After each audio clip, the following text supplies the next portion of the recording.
Good afternoon. That's loud. Good afternoon and welcome to the February meeting of the Planning Committee.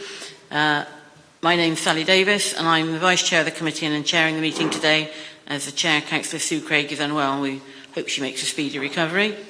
Also present each side of me are the councillors making the decisions, and on the table with me officers who are giving us relevant guidance, and there will be case officers and highways officers partaking in the meeting as well today. Can I remind you to switch your phones and iPads to silent, please, during the meeting? And the meeting is being filmed and recording will be available on the Council's website. Anyone who's speaking but doesn't wish to be filmed should make themselves known to the camera operator, please. And can I ask, therefore, the Democratic Services Officer, Karina Haskins, to read out the emergency evacuation procedure? Thank you, Chair. If the continuous alarm sounds, you must evacuate the building by one of the designated exits and proceed to the named assembly point. The designated exits are signposted, and the assembly point for this building is in Orange Grove on the green outside Browns. Thank you. Thank you. And apologies for absence and substitutions, please. Yes, apologies from Councillor Sue Craig and Councillor Ruth Malloy is substituting. Apologies from Councillor Paul Crossley and Councillor Rob Appleyard is substituting. Thank you. Are there any declarations of interest? No. I have no urgent business. Items from the public, statements and questions. Again, Karina will explain how that works. Thank you. So, speakers will be called to speak immediately after the case officer has made their presentation about the application. The order of speakers and the time allowed for speaking will be as follows. Firstly, Parish Town Council representatives will speak first and will be allowed 3 minutes in total. Then objectors to an application will be allowed 3 minutes in total, and supporters of an application will be allowed 3 minutes in total. Ward councillors not on the committee who have indicated that they wish to speak about an application may do so for a maximum of 5 minutes. Speeches will be timed by the traffic light system you can see on the table next to me. At the start, the light will be green and will turn to amber when there is 1 minute speaking time remaining. When the light turns red, speakers should immediately conclude their remarks. Thank you. Thank you. Can I have the minutes from the meeting on the 14th of December? Can we approve them as a correct record, please? Councillor Simmons, happy? Yeah, okay. Thank you. Can be approved and signed later. There were no site visits, so that takes us on to the main plans list, and I know the legal officer, just give him a moment to leave, so it will be due to a declaration of interest.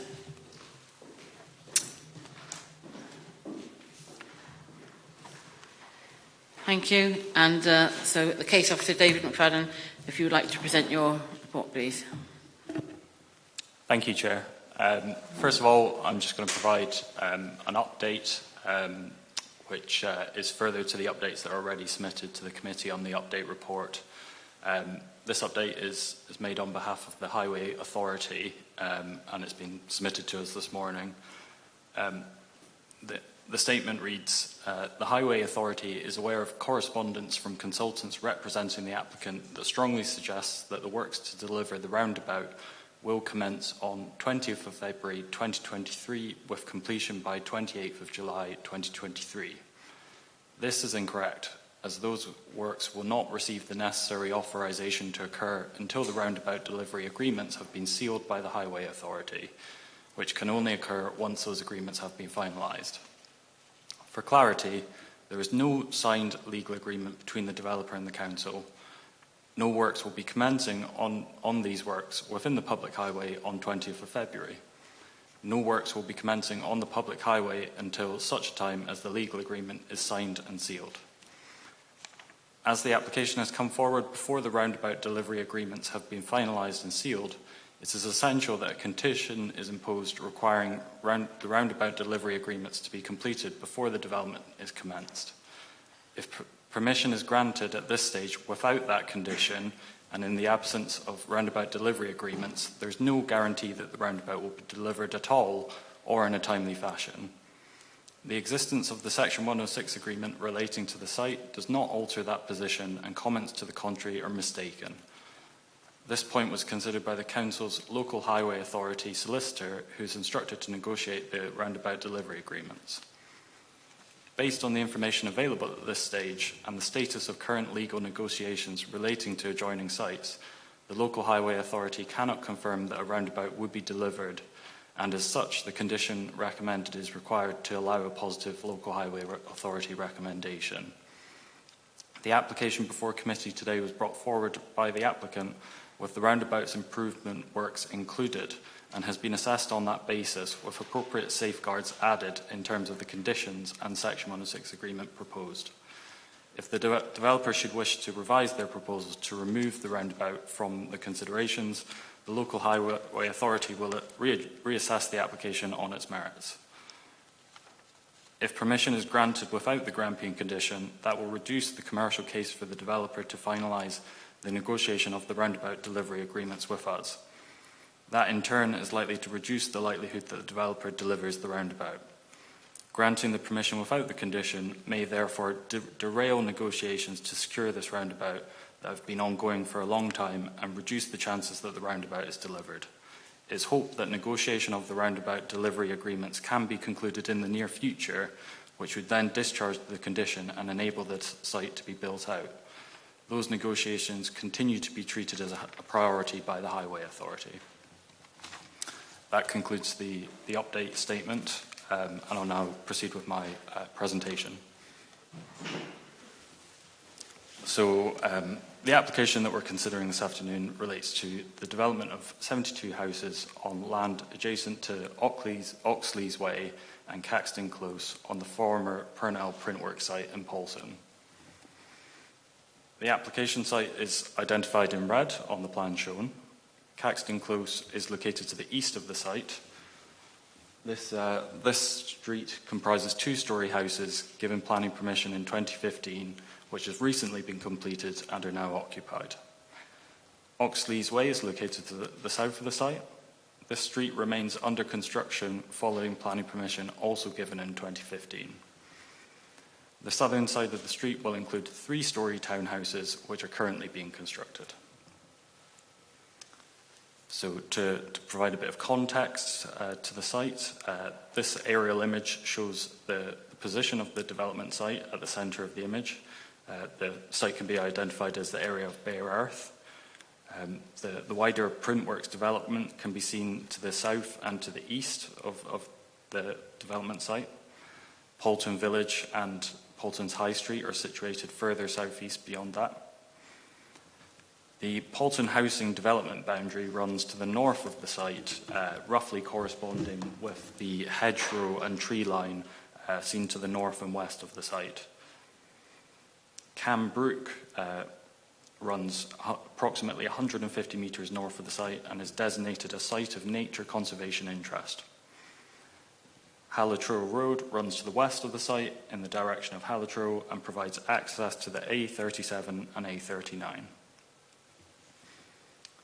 Turning to some photos of the site, this picture is taken from the south of the site. You can see Oxleys Way in the foreground and the houses currently under construction on the southern side of Oxleys Way. Those are the houses that were granted permission in 2015. The site itself is visible beyond that. That photo was taken in May 2022, so the development to the southern side of the street has progressed somewhat since then. The next photo is a similar position, just looking at the eastern side of the site. You can see the development to the southern side of Oxleys Way again. A footpath will run down the hillside there, and you can see High Littleton just in the distance beyond the site. This is looking from the western side of the site, across the development site. You can see the house on Caxton Close on the far side of the site, and houses forming part of the wider Printworks estate on the southern right-hand side. This photo shows the northern boundary of the site, which is made up of a historic and very well established hedgerow and tree line.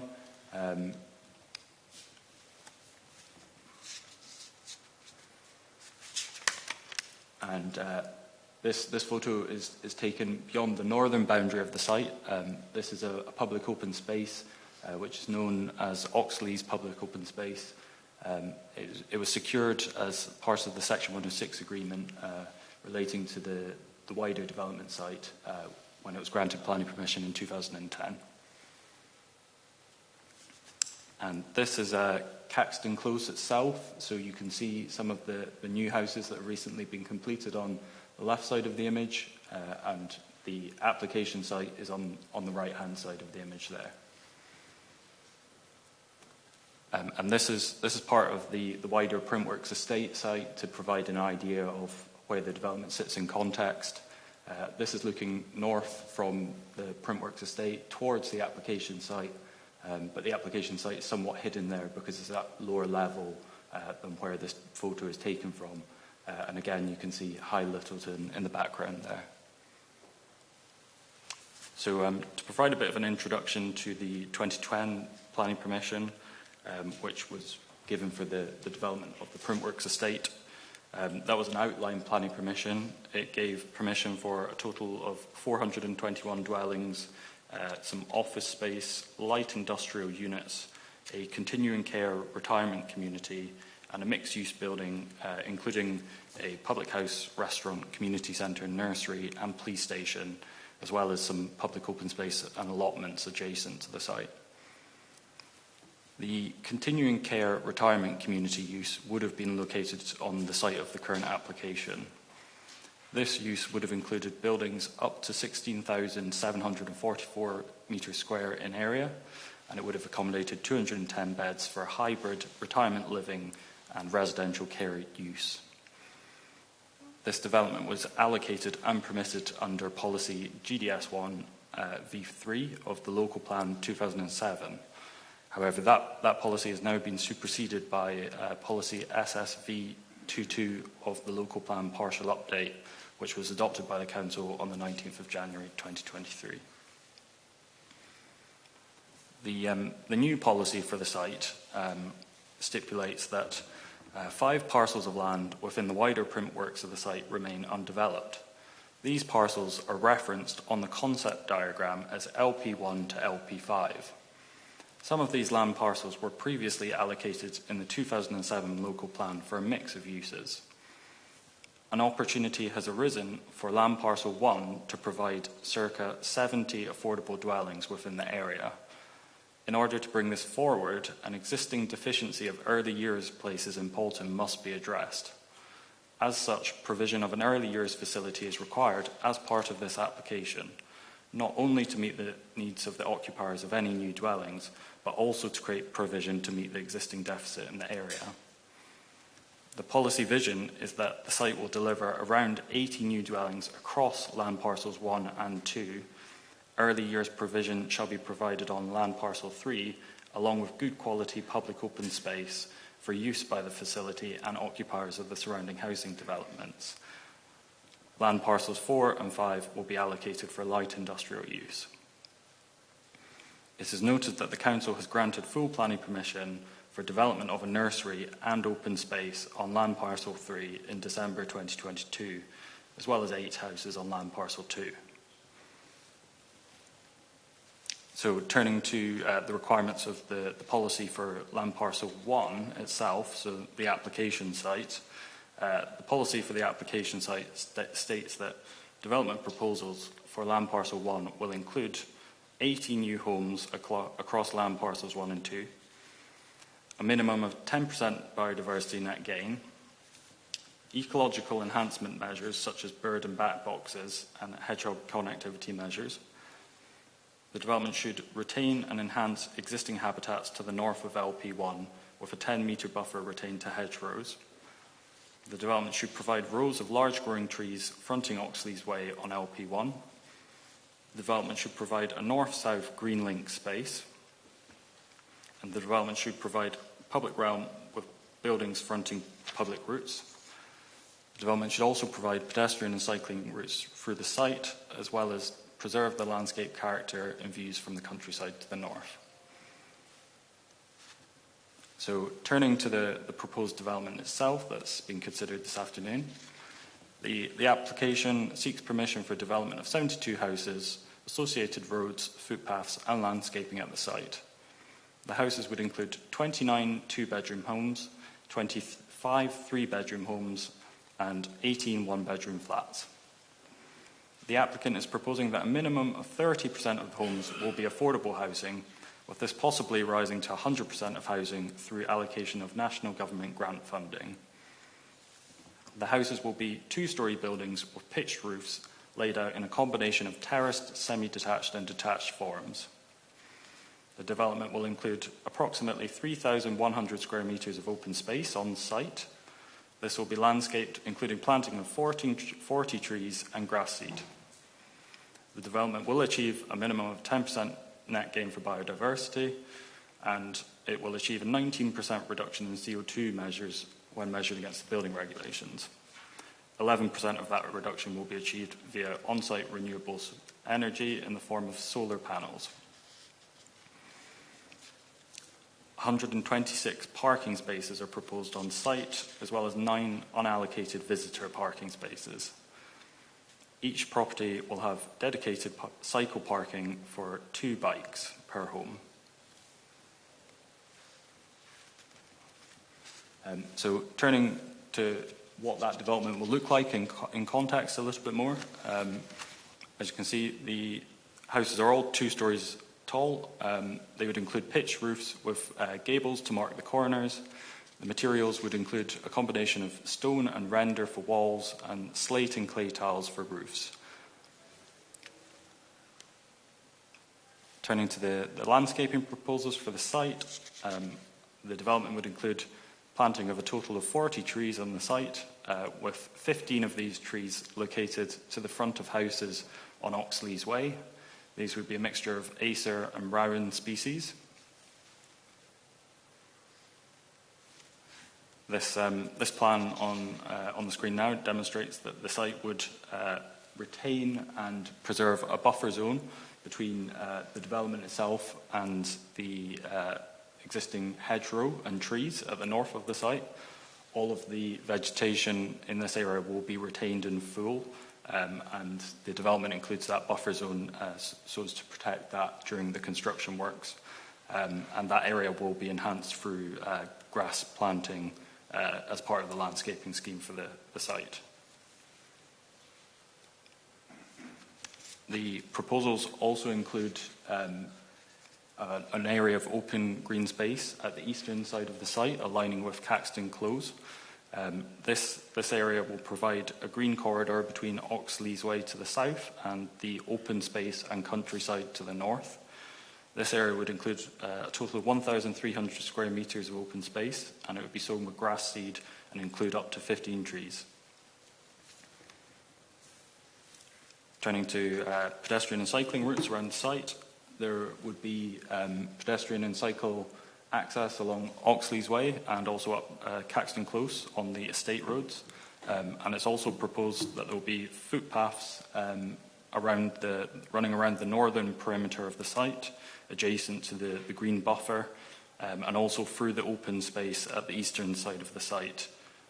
So those 2 pedestrian routes will provide connectivity from the countryside and the open space to the north to the west of the estate, and then on to the southern part of the estate, linking with the existing footpath that's going to be built there, and on down to Poulton Village itself. So turning to the sort of conclusion, the officer's recommendation is that authority is delegated to officers to permit the development. This decision will be subject to conclusion of the advertisement period initiated due to the application not being fully in accordance with the local plan partial update, and also subject to entering into a Section 106 agreement and the conditions set out within the committee report. That concludes the officer presentation. Thank you, Chair. Happy to take any questions. Thank you. So before we move on to that, we've got two speakers. Well, one person twice and another speaker. So first it's Liz Hardman, Councillor Liz Hardman, on behalf of the Parish Council, and then back again later, Liz as Ward Councillor.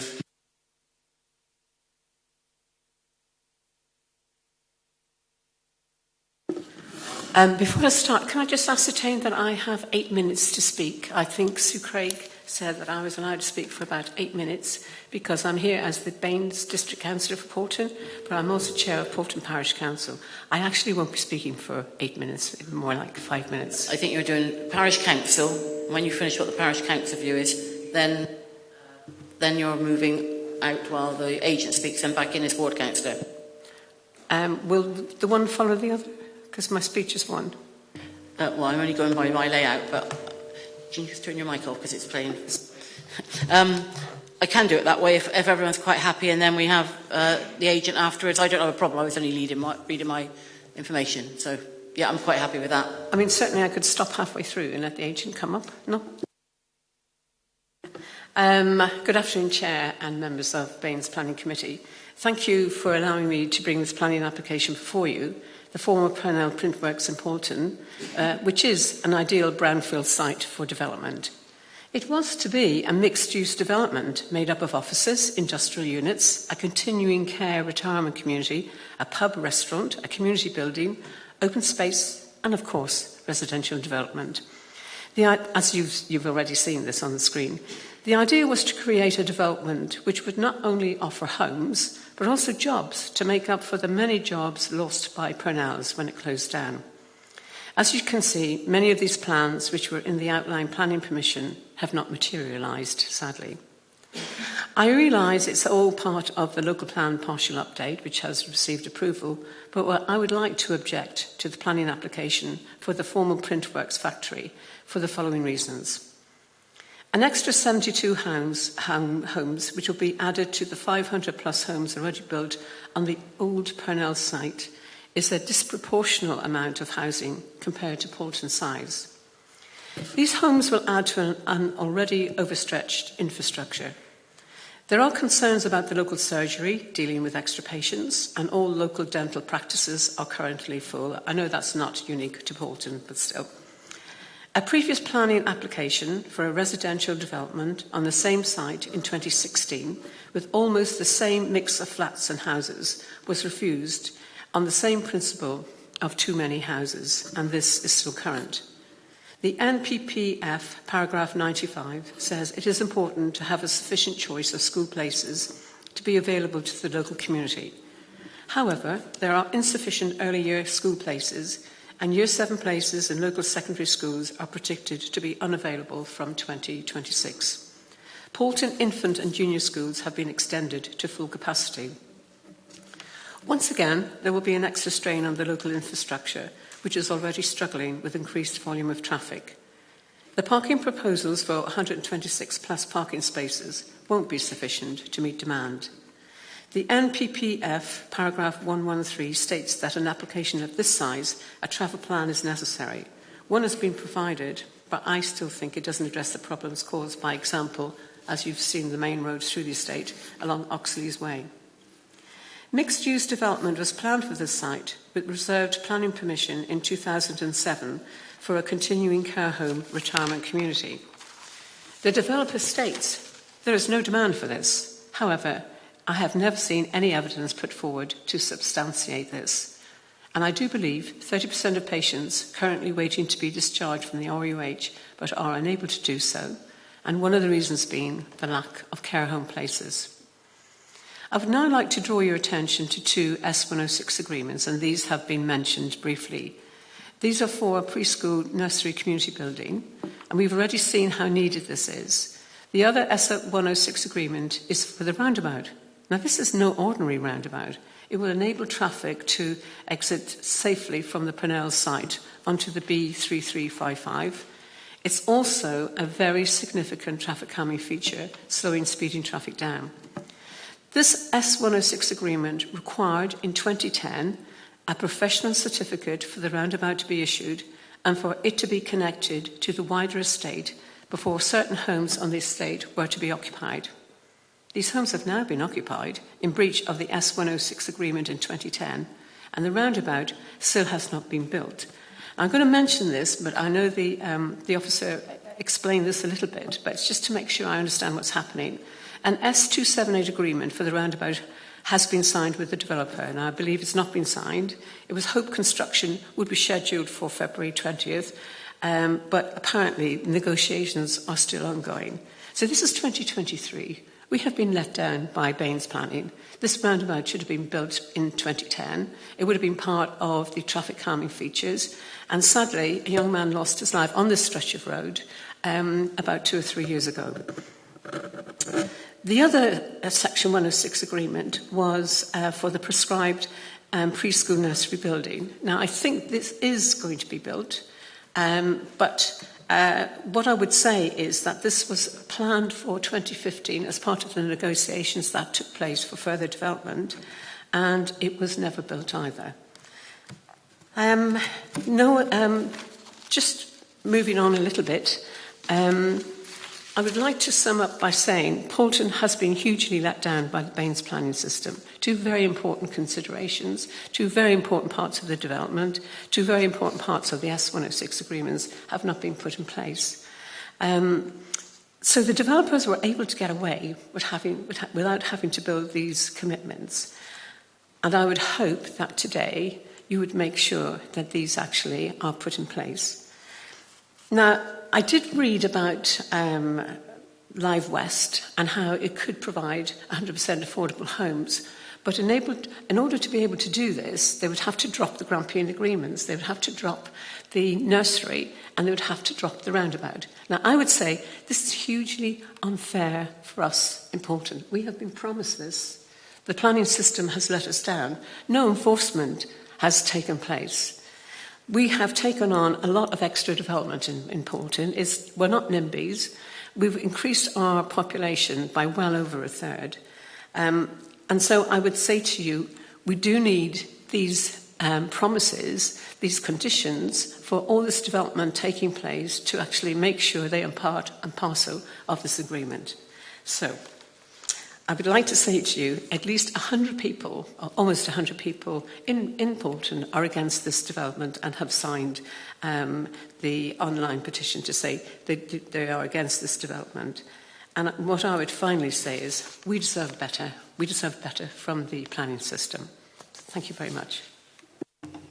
Thank you, Liz. And we move on to the agent, Dan Trundle.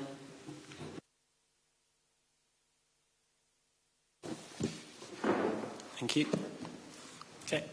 Members of the Planning Committee, I am the agent speaking on behalf of Live West, the registered provider for affordable housing. Over a period of 2 years, we have worked closely with officers to secure this opportunity to boost delivery of affordable housing assisted by Homes England grant funding. The site has a long history, and the proposal before you has been through an iterative process resulting in a high-quality scheme. The report is thorough in this respect, but I would like to highlight a few important points. Firstly, many would be aware there's a significant and growing need for affordable housing within Baines. There are thousands of local households on the council waiting list, and evidence provided by officers shows that the small number of properties becoming available in Poulton are subject to in the region of 200 bids each. Secondly, the site has lain vacant and unused for a decade since the outline approval, with no prospect of the consented use materialising in that time. The extensive marketing is considered robust, and the site has been reallocated by the partial update. This site is the epitome of the brownfield first approach to meeting housing needs. Thirdly, the wider site and landowner is obligated to deliver 2 pieces of infrastructure, well advanced in planning but yet to be physically delivered. These are the Poulton Road roundabout and the nursery facility. Through the existing Section 106 for the outline, that Live West is not party to, the council already has control and can enforce delivery of these 2 items. However, conditions have been proposed here which ultimately prevent the occupation of affordable housing until these 2 items are operational. As currently drafted, they are Grampian conditions which rely on land not under the control of Live West. This presents a substantial problem as it calls into question their capacity to build, complete and occupy affordable homes and puts the allocation of funding at risk.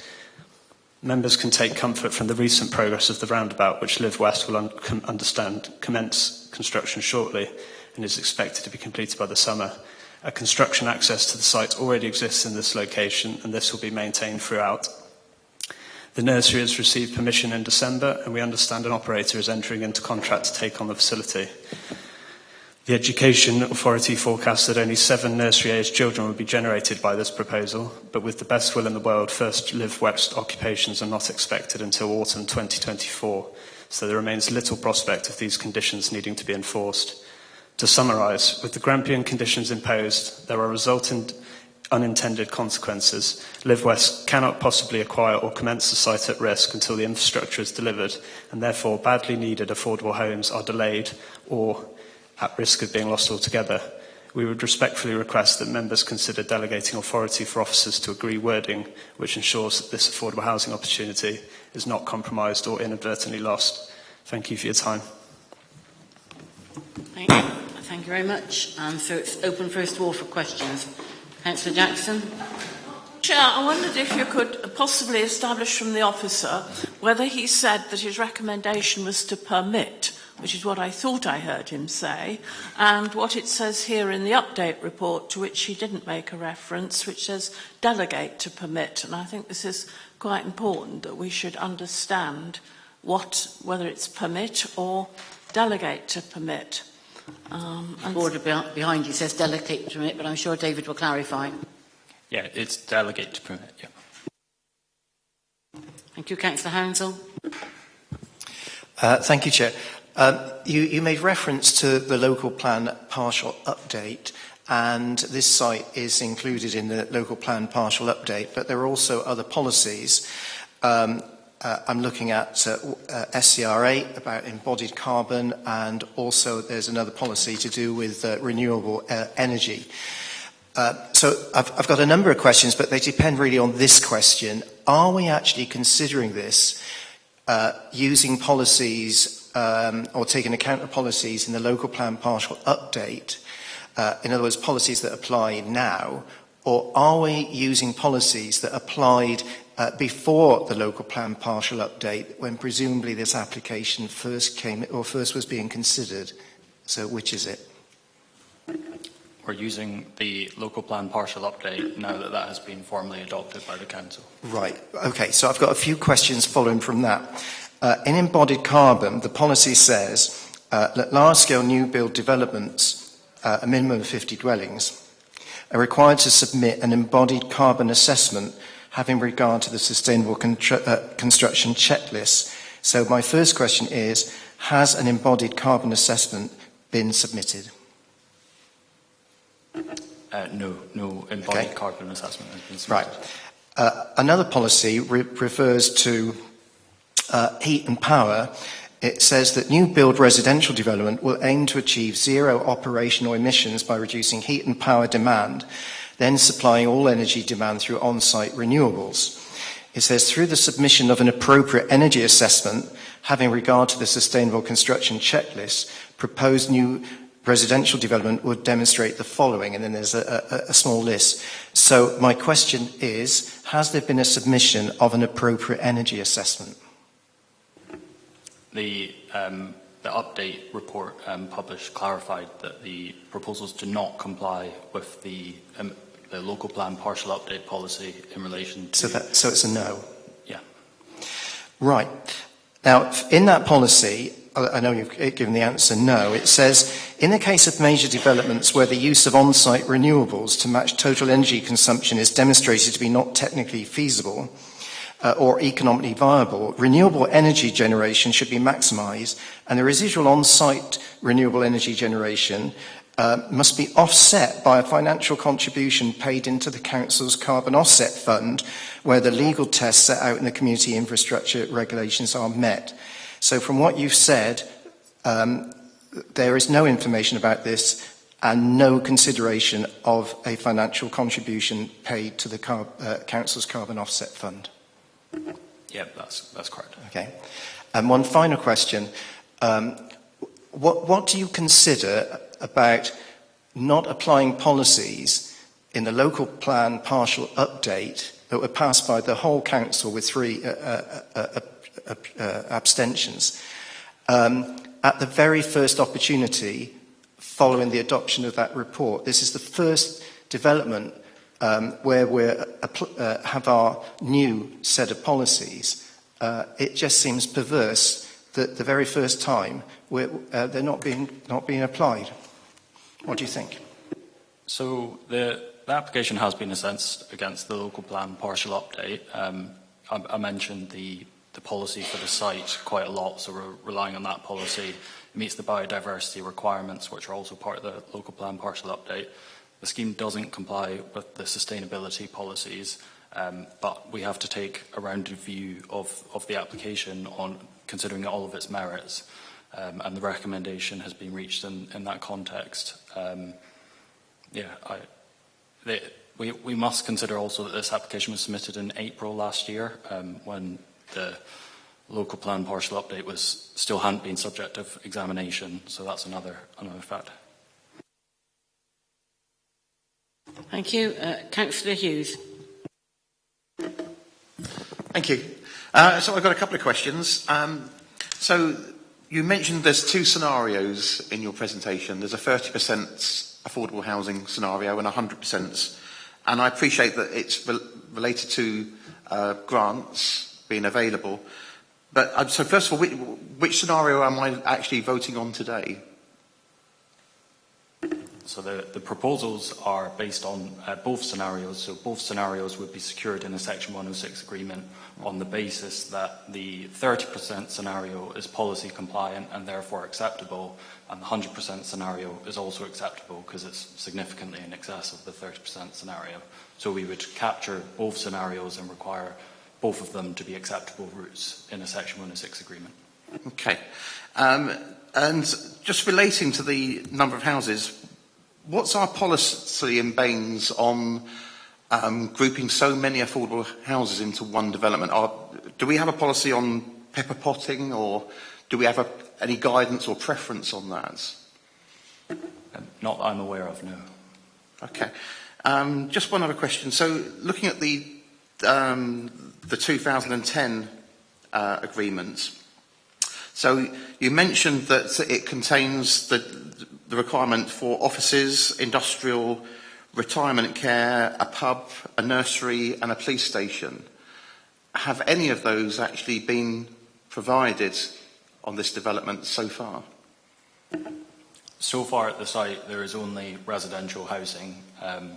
The nursery has planning permission now, but no, to date there is only housing on the site. Okay, thank you. Thank you. Councillor Jackson. I am thoroughly confused, Chair, because I had thought, and Mr. Gom may be able to help with this one, that we couldn't selectively agree to part of a planning condition. I had thought that there were two principles governing our debates. That we must not redesign an application. You know, if a house comes in that we don't like the look of, we can't say, well, it would be all right if you took the veranda away. So I don't understand, first of all, how it can be that the officer is saying that both scenarios would apply. And that's the first question. I can't see how we can, either we're looking at an application with 30% or we're looking at an application with 100%. And it's clearly a very different application from what we considered. I've been on the committee since 2007, since we considered the earlier applications that came in.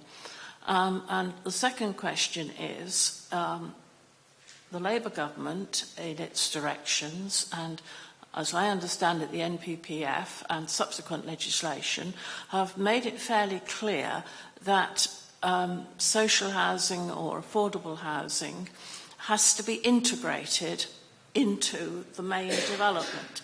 And I worry that is it not conceivable that having 72 affordable housing, I know Live West, they're absolutely excellent outfit in my ward, what they do down there, but they can't alter the fact that all the houses in this category are going to be clumped together on what actually looks to me like a bit of green field, not a bit of brown field. So do these policies from the earlier period, which I had thought were running through subsequent legislation about integration of social housing, do they not apply now? Have I got that wrong? I think Chris will certainly answer the first bit for you. Thank you, Chair. In terms of affordable housing contributions, only 30% affordable housing is required to meet the policy. So that's as far as we can make them provide affordable housing. So the Section 106 agreement, if the application is approved, will secure the 30% as a minimum. And then, obviously, in the event that a higher percentage comes forward as a result, as I understand it, of grant funding, the Section 106 agreement will secure that higher percentage. So David is correct that it secures both scenarios, but it will secure at least 30%, if that makes sense. And in terms of social housing integration, when dealing with large sites, large allocated sites, it is preferable for social housing to be integrated as much as is possible.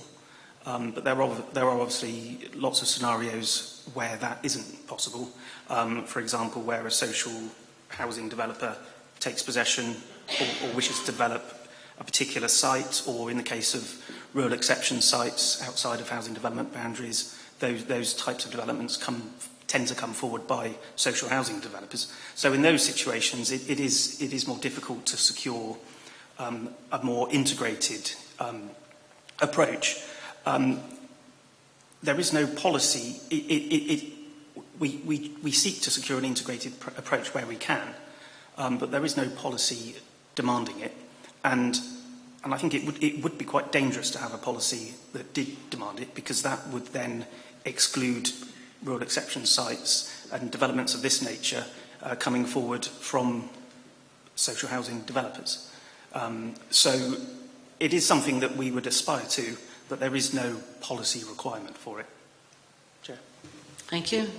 Does that answer your question? Well, the other question is this a green field or a brown field? Because looking at the picture, it looked very green to me, even though there's a fair amount of junk had been tipped on it. It's brownfield. The site formerly contained parts of the Printworks factory, but they've been demolished and the site is now cleared. But yeah, it's a brownfield site. It used to contain industrial factory plant. Well, I have met a resident who says that his dog died as a result of drinking out of a puddle on that site. Do we have I mean, I have tried to go through all the documents behind the case, but do we have a proper contamination report? Yeah, contamination was considered as part of the application. I think a report has been submitted and reviewed, and then further surveying was requested by the contamination officer, and a condition has been attached to the recommendation to secure further testing and possible remediation ahead of any development taking place. So that's definitely something that's been considered. Thank you. Councillor Bromley. Thank you, Chair. Yes, my question's about the Grampian conditions. So, from what I understand, and it is quite complicated, isn't it? So it seems that the delivery of the nursery seems to be secured, but the delivery of the roundabout isn't. So won't this then jeopardise the delivery of the whole project? So the recommendation is to secure both those aspects through condition. That's the officer's recommendation to the committee. It's ultimately up to the committee to make their decision as to how they wish to decide the application. Thank you. But what I understand is that there's no prospect of the roundabout being constructed in the near future. Am I right about that? So negotiations are ongoing between the Highways Authority and the landowner. I think the two parties seem to be in disagreement as to how progressed that is, but it is progressing. There are agreements in place, but the position which has informed the recommendation before you is that it's not progressed enough for the the local planning authority to have certainty that it will definitely happen, and therefore that's why the condition is necessary, because the legal agreements haven't yet been signed and completed. Right, I see. So the construction could go ahead and then the roundabout would never be delivered, and so we would then have even more severe pressures on the road system then. That's the concern, and that's why the condition is recommended to secure the roundabout before the housing is delivered. Thank you. I think it's Councillor Simmons and then Councillor Jackson and Councillor Hodge for questions. Then I think we'll be on to debate. So Councillor Simmons. I'm confused about the highways. The fact the highways have not seen the documents, or they're looking at the documents now. That was an incorrect statement in the planning application. What will happen? Do they get a roundabout there, or is that not part of the action? The recommendation is that the development is permitted, subject to a condition that requires the roundabout to be constructed prior to work starting on the housing. Thank you. Councillor Jackson. I'm still thinking about NPPFs and NPPGs and so on, and this definition that we've used a lot about a sustainable location.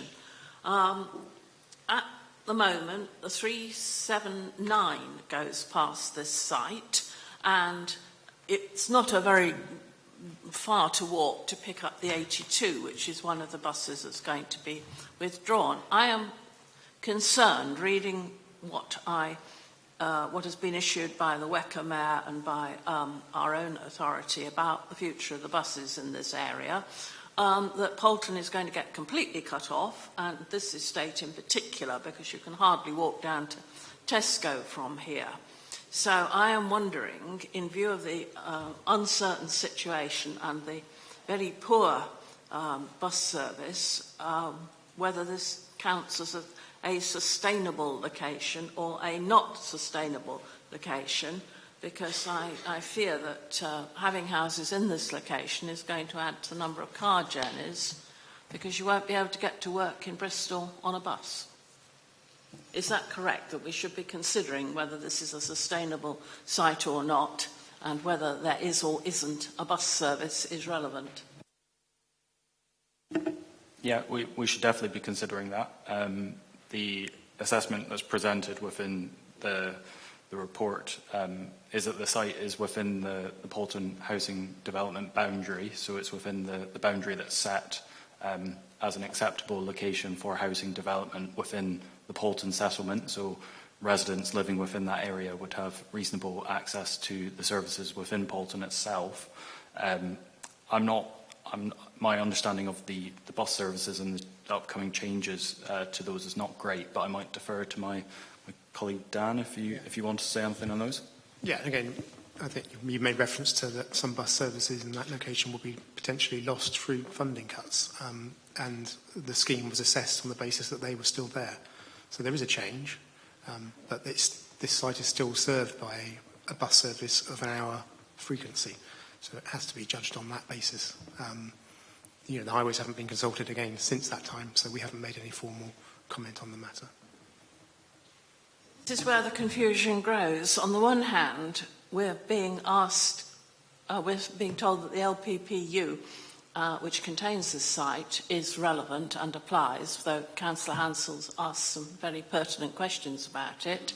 On the other hand, it was put in good faith, I'm sure, this report about its sustainability, but we now know from negotiations in the last month or two that the bus services may go. So, what time frame are we using is my question. I think if you're consulted on a matter, you can only consider what's relevant at the time. You can't foresee what's going to happen in 6 months' time. In 6 months' time, there may be another commercial service that runs through Poulton. We don't know that. So it's difficult to make a judgment on what's potentially happening in the future. Thank you. Councillor Hodge.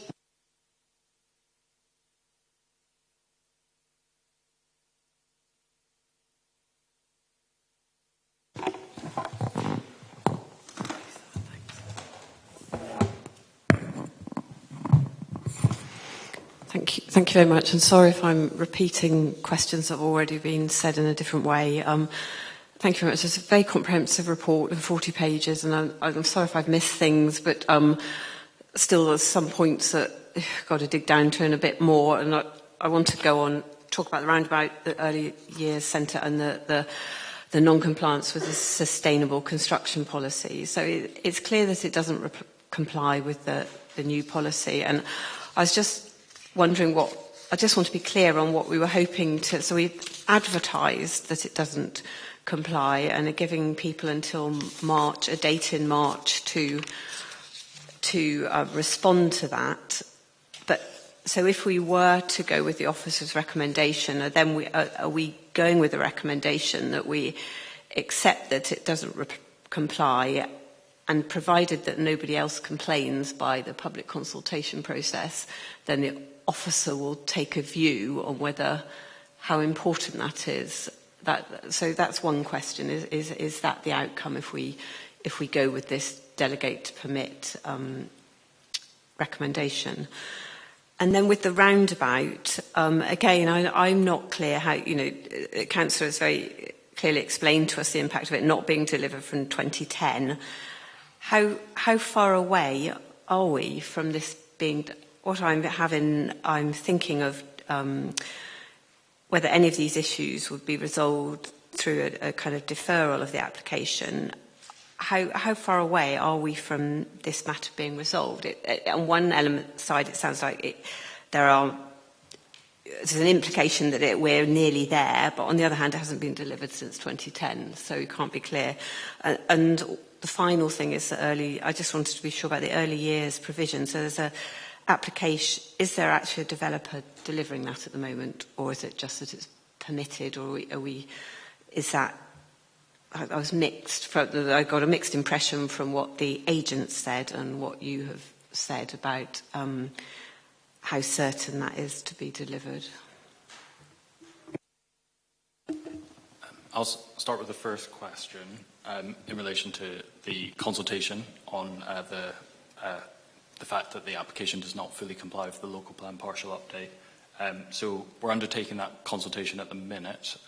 We will consider all responses which we get back from that consultation and take those into account. If there's anything that's material, the application might need to return to the Planning Committee to be reconsidered.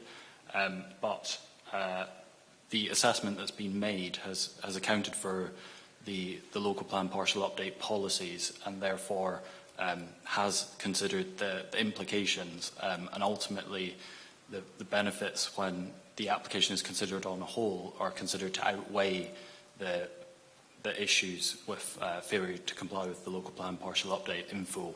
So that's the situation there.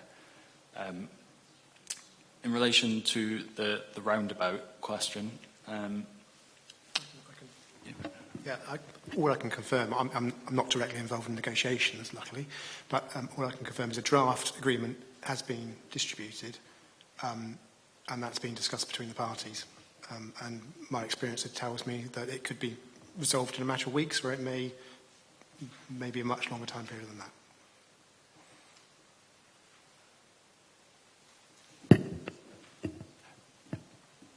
I don't want to comment too highly on what is quite a complex legal process that the Highways Authority is dealing with the developer. But yeah, there's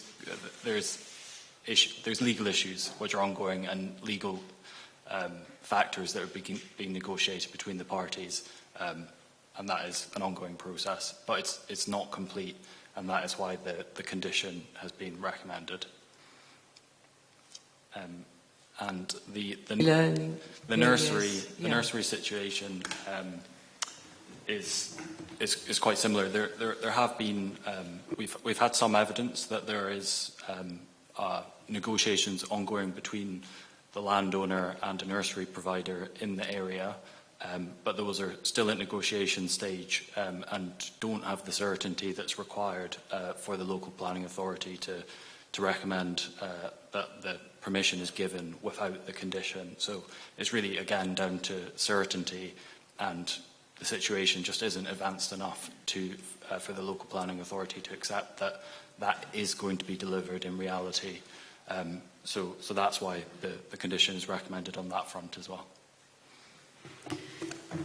Thank you. Can I just say, when we ask for delegate to committee, if it doesn't meet the conditions, it does come back to committee, which is why you're asking delegate to permit rather than giving a permission. So several times we're asking, how do we know? It can come back to committee, which I think David explained one of them just now. And the other point, I think Lucy said just now, when something's advertised for moving away from the way it should be going, and it's out for consultation, when the results come back, the officer will come back to the chair or the vice chair to ask us whether we are happy, whether it should or shouldn't come back to committee.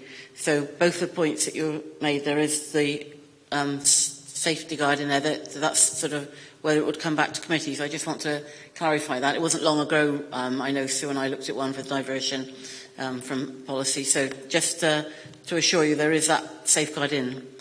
So I think it's probably the end of the question.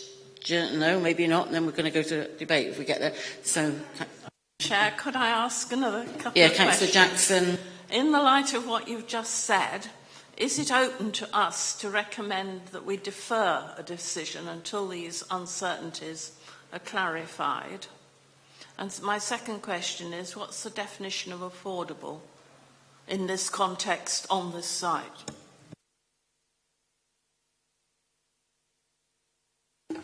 Thank you, Chair.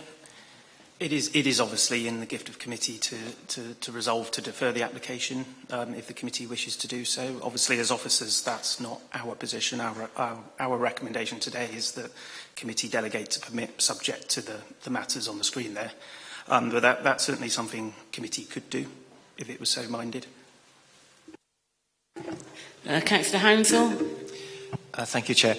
Right, the debate hasn't started, but if the committee decided to reject this application because of its non-compliance with the new policies, the fact that it already has outline planning permission for the site and this application began before the local plan partial update process, is there a view on how, if there was an appeal lodged, if an appeal was lodged, is there a view on how a planning inspector might consider these circumstances? Is there any precedent or any case law that could inform us what the outcome would be if there was an appeal against refusal in these circumstances? Thank you, Chair. It's very difficult to predict. If the committee was minded to go that way, it wouldn't be unreasonable, and we could defend it. Whether we would be able to defend it successfully is another matter, but there's certainly a case to defend there. But as to the outcome of that appeal, I would only be speculating, Chair. I couldn't answer that. Thank you. Councillor Malloy. Yeah, I just have a couple of questions. I probably should have found it, but could you show us on the map where exactly this first thing, where the roundabout that we're discussing would be? I have an idea where it is, but I'd like you to confirm.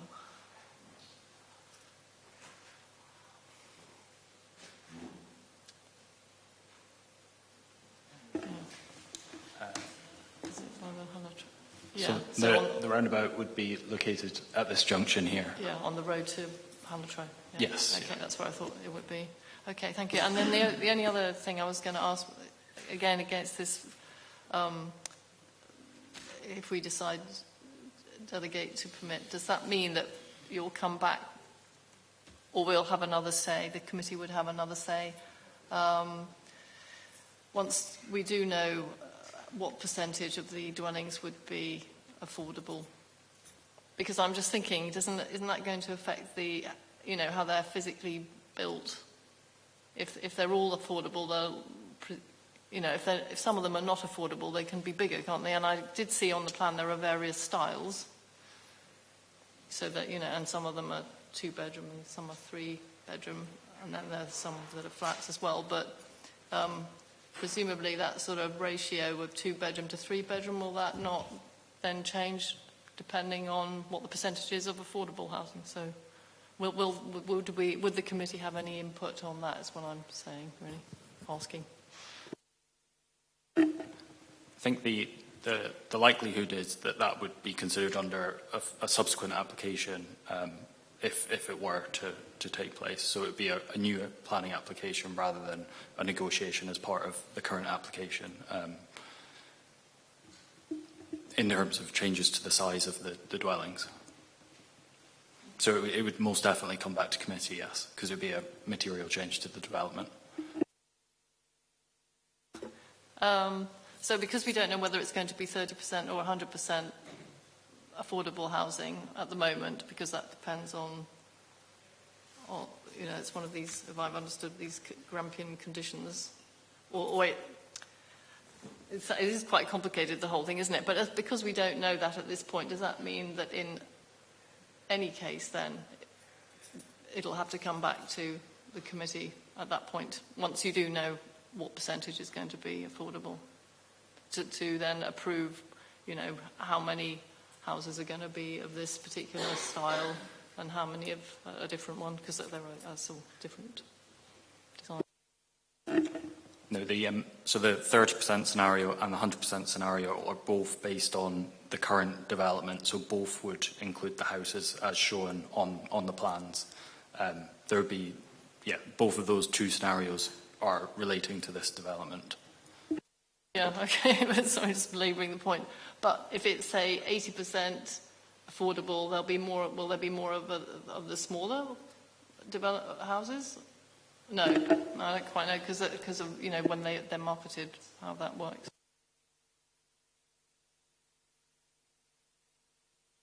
It'd be 30% of each side. 30% would be, I imagine, each side. It's not particularly.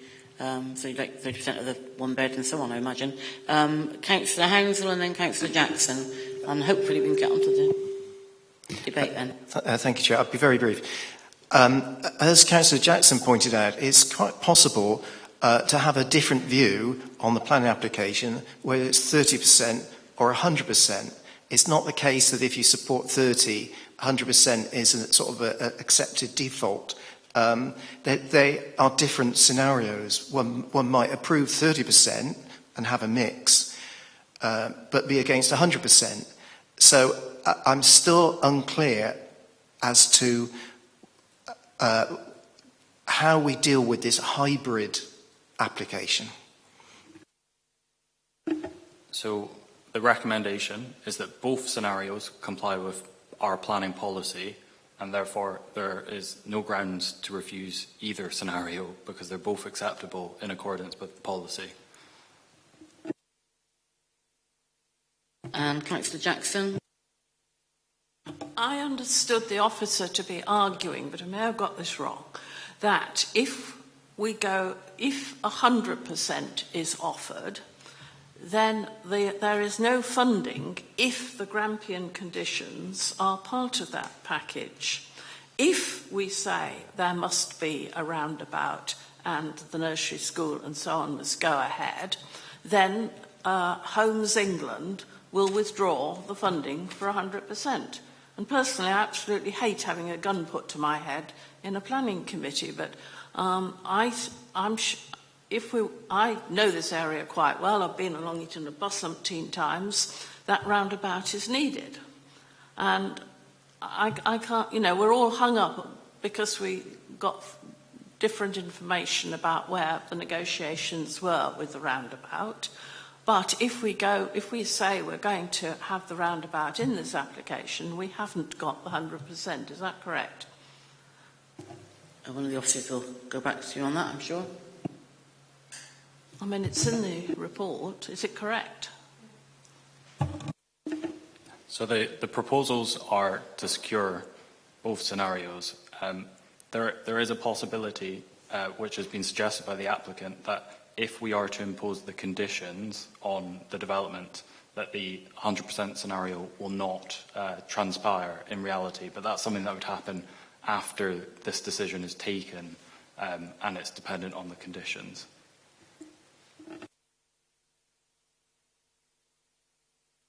residential Homes England grant apportioned to Live West for the scheme will fall away as Grampian conditions will render the scheme unsuitable for homes issue. That's what you've put in the update report. That's the Housing Services consultation response.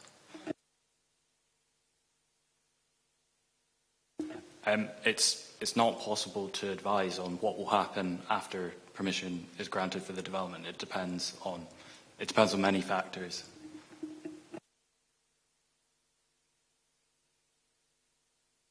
I've got Councillor Hodge about to ask some more questions.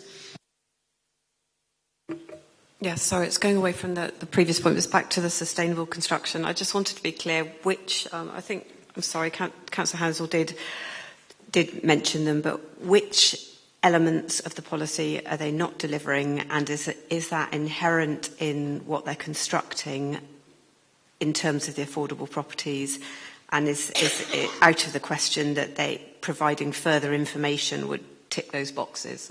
I'd just like to be clear on what isn't provided there. Okay, so the application hasn't demonstrated compliance with either policy SCR8 in relation to embodied carbon or policy SCR6 in relation to sustainable construction for new build residential development. The embodied carbon assessment is, the development would have required an embodied carbon assessment, but due to the fact that the site is a vacant site and it doesn't have great levels of embodied carbon, I think it would be quite easy to demonstrate compliance with that policy. In relation to policy SCR7, so they're the reductions in the sustainable construction, the energy efficiency, the application hasn't demonstrated that it will achieve the 100% regulated operational carbon emission reduction as required by the policy, or met the standards stipulated in the policy. Right, Councillor Jackson, next. Well, the question is, Chair, would you like me to put a resolution on the table?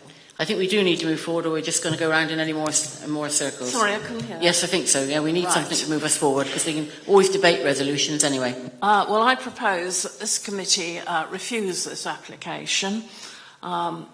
First of all, I don't think, this is not perhaps quite such a planning point, but I don't think it's safe for us to pass it in the current ambiguities. Were it to come back in a month or two with some of the problems sorted out, then I would possibly take a different view.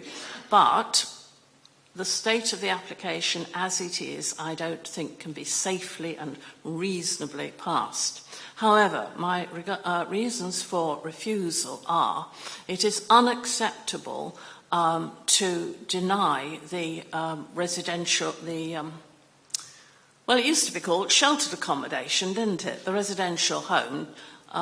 It seems that for some reason the nomenclature put on it has deterred developers, but I can't see why we haven't been looking at an application for the kind of facility which the council runs at Greenacres in Midsummer Norton, where you have a progression of sort of ordinary sheltered accommodation, extra care accommodation, and then there's a nursing home complex. That, of course, is owned by the council.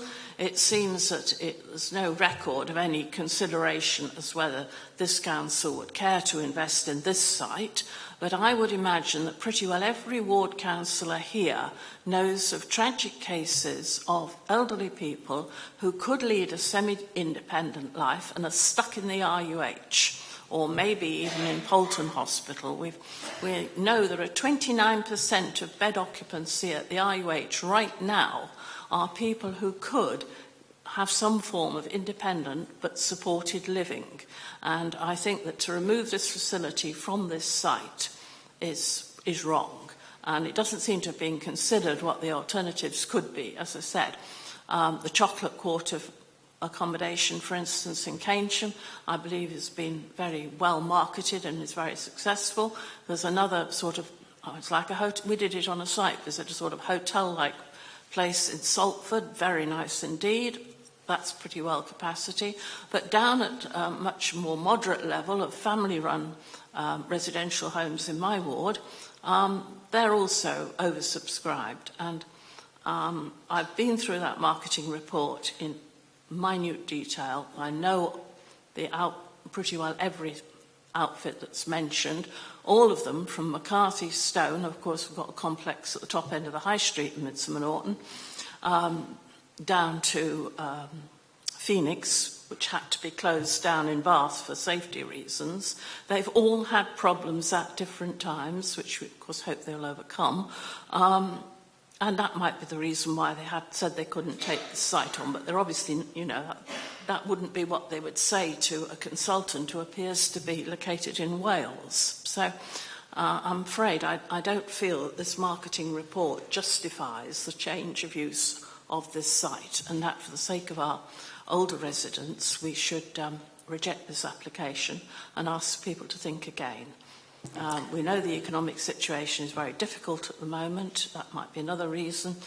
We can't speculate. We can only say it's unacceptable that this development is not going to happen here when it's so much needed, and when my residents in Westfield are having to find accommodation in Oak Hill, which also has a very bad bus service, and it's very difficult for relatives to be visited and supported and so on. So on the grounds that we need this facility, I'm suggesting we reject it. I can think of a few more if you need them, like overdevelopment of the site. But anyway. I think I need to ask the planning manager just to clarify whether that would be a defendable reason at all. Because you did mention about deferring it, and that might be a way forward. If I'm understanding Councillor Jackson correctly, she's suggesting that the application be refused on the grounds that essentially there's no care home or similar facility being provided on the site. I mean, in many ways, the marketing report is a bit of a red herring because the policy has changed. There is no policy requiring a care home facility or similar to be provided on this site. The site is allocated for residential development. So I think obviously the committee could refuse it for those reasons, but I think if the committee was to do that, that refusal would not be defendable and, in fact, could lead to costs being awarded against us, I would say. Thank you. Councillor Hounsell. We're sort of open for debate really now. Yeah. Right. Given the opportunity, I would vote for a deferral. I'm certainly not in a position to recommend permit at the moment. And the reasons, as you probably gathered, is that this is not compliant with our current policies that have been developed through the local plan partial update, which I give significant weight to. Now, the officer mentioned that actually there's a likelihood that the development that's proposed is compatible with our sustainable construction policy and embodied carbon. So if it was deferred, then that gives an opportunity for a further report that would confirm that or demonstrate that. Equally, we have our policy about reducing heat and power demand, supplying all energy demand through on-site renewables. And if that's not possible, the policy makes clear there needs to be a financial contribution to the Council's Carbon Offset Fund. Again, that paper, those details can be brought to the committee at the next time we consider. But at the moment, in the absence of those, I think that the best thing is to defer and allow more time and time as well for the highways agreements to do with a roundabout to be firmed up. Councillor Hughes, were you going to second that? I'll make that a proposal. So there's been two proposals. I have no idea what proposals are actually on the table at the moment. Neither have been seconded at this very minute in time, and I think the advice was really that Councillor Jackson's would possibly not be the wisest way forward. Okay. I mean, I'm quite happy to second a deferral. not necessarily for the same reasons as Councillor Hounsell. My concern here is that we're being given, if I understand it correctly, we're given two scenarios. Scenario A, we get 100% affordable houses, but we have to drop the conditions. Scenario B, we only get 30% affordable houses, but we have to, but we keep the conditions. And to me, neither of those scenarios are acceptable. Clearly, the conditions are there for a reason, and as has been historically demonstrated, without conditions, the non-profitable parts of this development aren't being met. Whether it's roundabouts or police stations or office space or retirement homes, none of these developments are being provided, and we can only make that happen through the use of conditions. So both scenarios don't appeal to me. So I think a deferral to at least clarify the position on the roundabouts and the preschool developments. Once we've got clarity on that, at least then we're in a position to move forward and know what we're moving forward with. Thank you. Councillor Bromley. Thank you, Chair. Yes, I would agree with, I would support a deferral because, for the reasons that have been mentioned, and especially Councillor Hughes's point about the provision of the roundabouts and the nursery, as Councillor Hodge mentioned, that at the moment we have no guarantee at all that those conditions are going to be provided. So I would support a deferral for those reasons. It might be wise to give a time to the deferral, because maybe we're thinking in a month to see if some of the information only came to light to us yesterday in the briefing. So it might be wiser that we, perhaps I was looking at, say, a month, because if it could be going on, legal negotiations could be going on quite a long time, but there's nothing to stop us coming back in a month's time and then talking again. So it might be wiser to put a time onto the deferral rather than just defer it till you've got all the information that we want. That might be a wise thing. Would that be a sensible way forward, Chris, do you think? Thank you, Chair. I think a timescale to deferral would be a good idea. I suspect a month wouldn't be long enough. So it may be wiser to go for 2 months or something similar. I mean, obviously the officer's recommendation is to grant permission on a delegated basis today. If the committee are minded to defer it, I think we do need a bit more detail about exactly what information the committee needs for officers. Oh, sorry. Yes, what information the committee needs for the officer to bring it back to committee. Is it simply a matter of time scale for the delivery of the roundabout and the preschool, or was there further information that the committee needs? And I think it also needs to be borne in mind is we may not be able to provide that information. Can I just say, as I move the motion, I was incredibly clear and specific about what was required. That was to say yet again the embodied, to have evidence that this development satisfies our embodied carbon policy. There's meant to be an embodied carbon assessment, so that's what I'll be looking for. And also there is meant to be an energy assessment, and also, if it can't be met, a financial contribution, and there's a figure attached to that. So those are the figures, very precise, that I'll be looking for the next time this is considered. I think a 2-month deferral would be appropriate, and that gives time as well for firming up about the information agreement around the roundabout. Thank you. Councillor Jackson and Councillor... Well, I was going to suggest that since some of us may not be here in May, that we should put as an absolute last possible date for this to come back, the 26th of April, which I think is the last time we will be meeting as this committee. Thank you. Councillor McPhee. Yeah. My concern is with the two things that Councillor Hughes has talked about.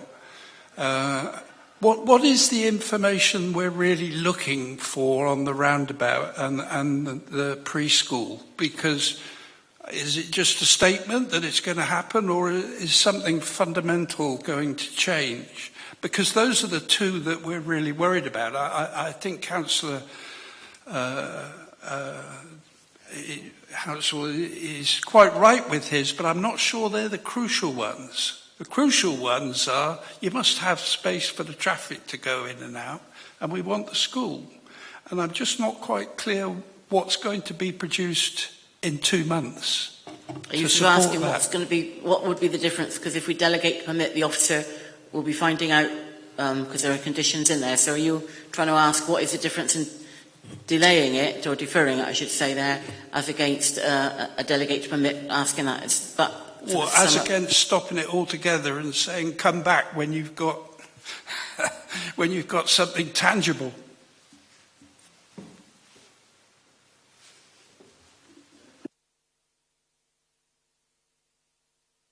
Sorry, Councillor Hughes. Yeah, I think Councillor Hounsell's concerns are certainly valid, but I'm not sure they're the key to. I think they're ancillary to what we're actually trying to establish here. As I say, we're being given these two scenarios and told both of them are acceptable. Well, they're not both acceptable, clearly. Otherwise, we'd be passing this. Both scenarios have faults. So I guess we're asking the developers to go away and look at that and either come back with some way of complying with the Grampian conditions and providing the better option of the scenarios given.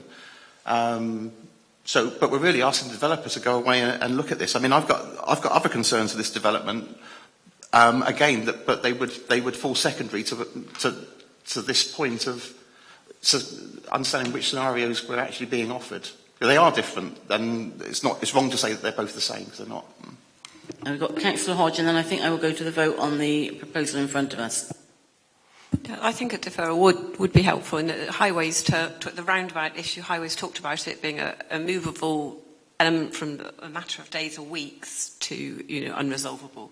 So in 2 months we will know whether it is a matter of days or weeks, and we can tick that box, and the climate emergency information should be able to be forthcoming.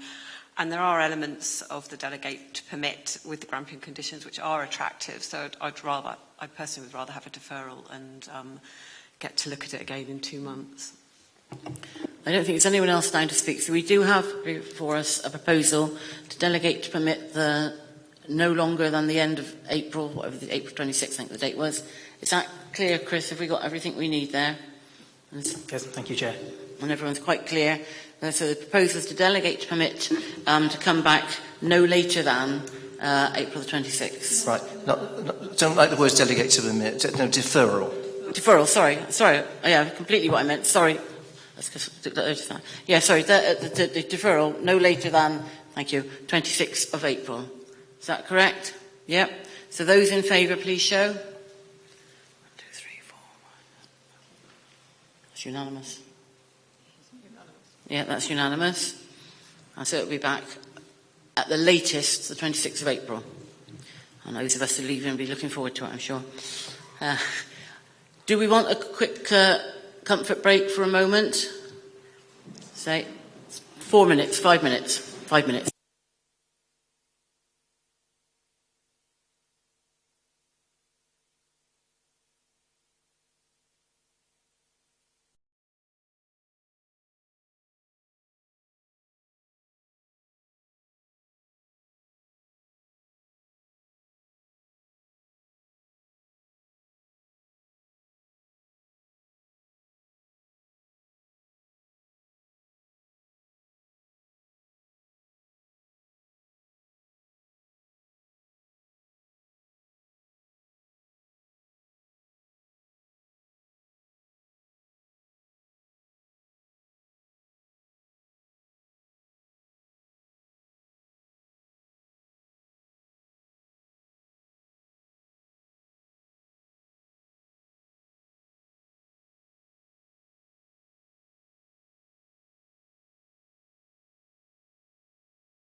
Thank you. So I think we're all back. So we move not far away from where we were just now. We're into Midsummer Norton in North Ward now. Thank you, Paige. Thank you. Thank you, Chair. Just before I delve into the presentation, I do have a verbal update. So following briefing yesterday, the transport statement has been reviewed again by myself and the Highways Officer, following the removal of the bus service since the latest Highways comments. It is also noticed that there are some inaccuracies in the transport statement, including but not limited to the speed limit of adjacent roads. The removal of the bus service and the inaccuracies in the transport statement have been reviewed, and they are considered to not alter the recommendation to permit the application or have a material effect upon the proposal. So this application relates to Mill Barn, which is situated in Welton, Midsummer Norton. The application proposes the erection of an external classroom, including a landscape wall, pizza oven and valleyed roof. The site is set within the wider Manor Farm, which forms part of a historic farmstead, included a Grade 2 listed building within the site curtilage, as well as a Grade 2 star listed property to the west of the site. So the site location plan on the left, with the area in the bottom right-hand corner outlined in red, which is where the development is proposed. And on the right, the area of development is indicated by the red arrow. The two listed properties are indicated by the yellow stars. To the left is the Grade 2 star manor house, and then the one to the right is the Grade 2 Mill Barn itself. And then the yellow dashed line to the south is the route of the public right-of-way. The site is also situated within a conservation area. So just some existing and proposed site plans. So on the right there is you can see where the external classroom is proposed, to the south of an existing large barn. And just a closer up version of a floor plan showing the pizza oven to the south, the landscaped wall which comes up through the east, and the roof structure over the top. And then just the proposed roof plan as well. And we have some elevations. So top left is the east elevation, bottom is the west. And then we have the south elevation at the top there, and at the bottom are the elevations for the proposed compost toilets. And then we just got some site photos. So both of these are looking from the west towards the site. On the right there you can see the barn, which is adjacent, and then the open area of grass is where the development is proposed. And just a bit further into the site as well. And then looking from the east towards the site. And then the right-hand photo, I'm stood on the public right-of-way looking in there. And then on the left is the actual public right-of-way, and again on the right with the site included as well. So officer recommendation is to permit the application with conditions for the reasons stated within the officer report. Thank you, Danielle. First of all, we have a statement which will be read against the application. Thank you. Thank you, Chair. I'm reading this statement on behalf of immediate neighbours of Free Rangers Nursery. 1. The traffic survey carried out in October 22 is insufficient and factually inaccurate. It focused on a singular junction at the end of the approaching driveway to Free Rangers, with the camera in place for less than 24 hours. The impact of any expansion at the nursery would have an effect as far as Millards Hill Station Road junction. This vital access junction, which is already precarious, has been ignored. Further, parts of the survey have been incorrectly copied and pasted from a previous one. Out-of-date information included the speed limit on Millards Hill, which is now 20 miles per hour. The bus stop suggested is no longer operable, and the bus service does not run during drop-off and pick-up hours. 2. This application is only part one of a very large development, which must be taken into consideration. A cafe, further classrooms and community growing area were mentioned in previous iterations of this proposal, but have been removed. We are sure these will follow as they form part of the master plan for the site, and also to allow the school provision to grow. However, the piecemeal applications the applicant has historically submitted mask this ongoing intensification of use. 3, the Free Rangers site offers no/very little security from the general public. Its proximity to the Greenway further amplifies this potential risk, and the construction of this new classroom does not mention any additional security will be implemented. For example, fences, security gates. From a safeguarding perspective, we would like to know if this is a requirement of a school. Other local schools all operate controlled access. 4, proposed parking restrictions on the road will affect other neighbours and have not been communicated to them or the wider community. This will have a knock-on effect on parking in and around Millars Hill, which will further exacerbate traffic flow issues in the area.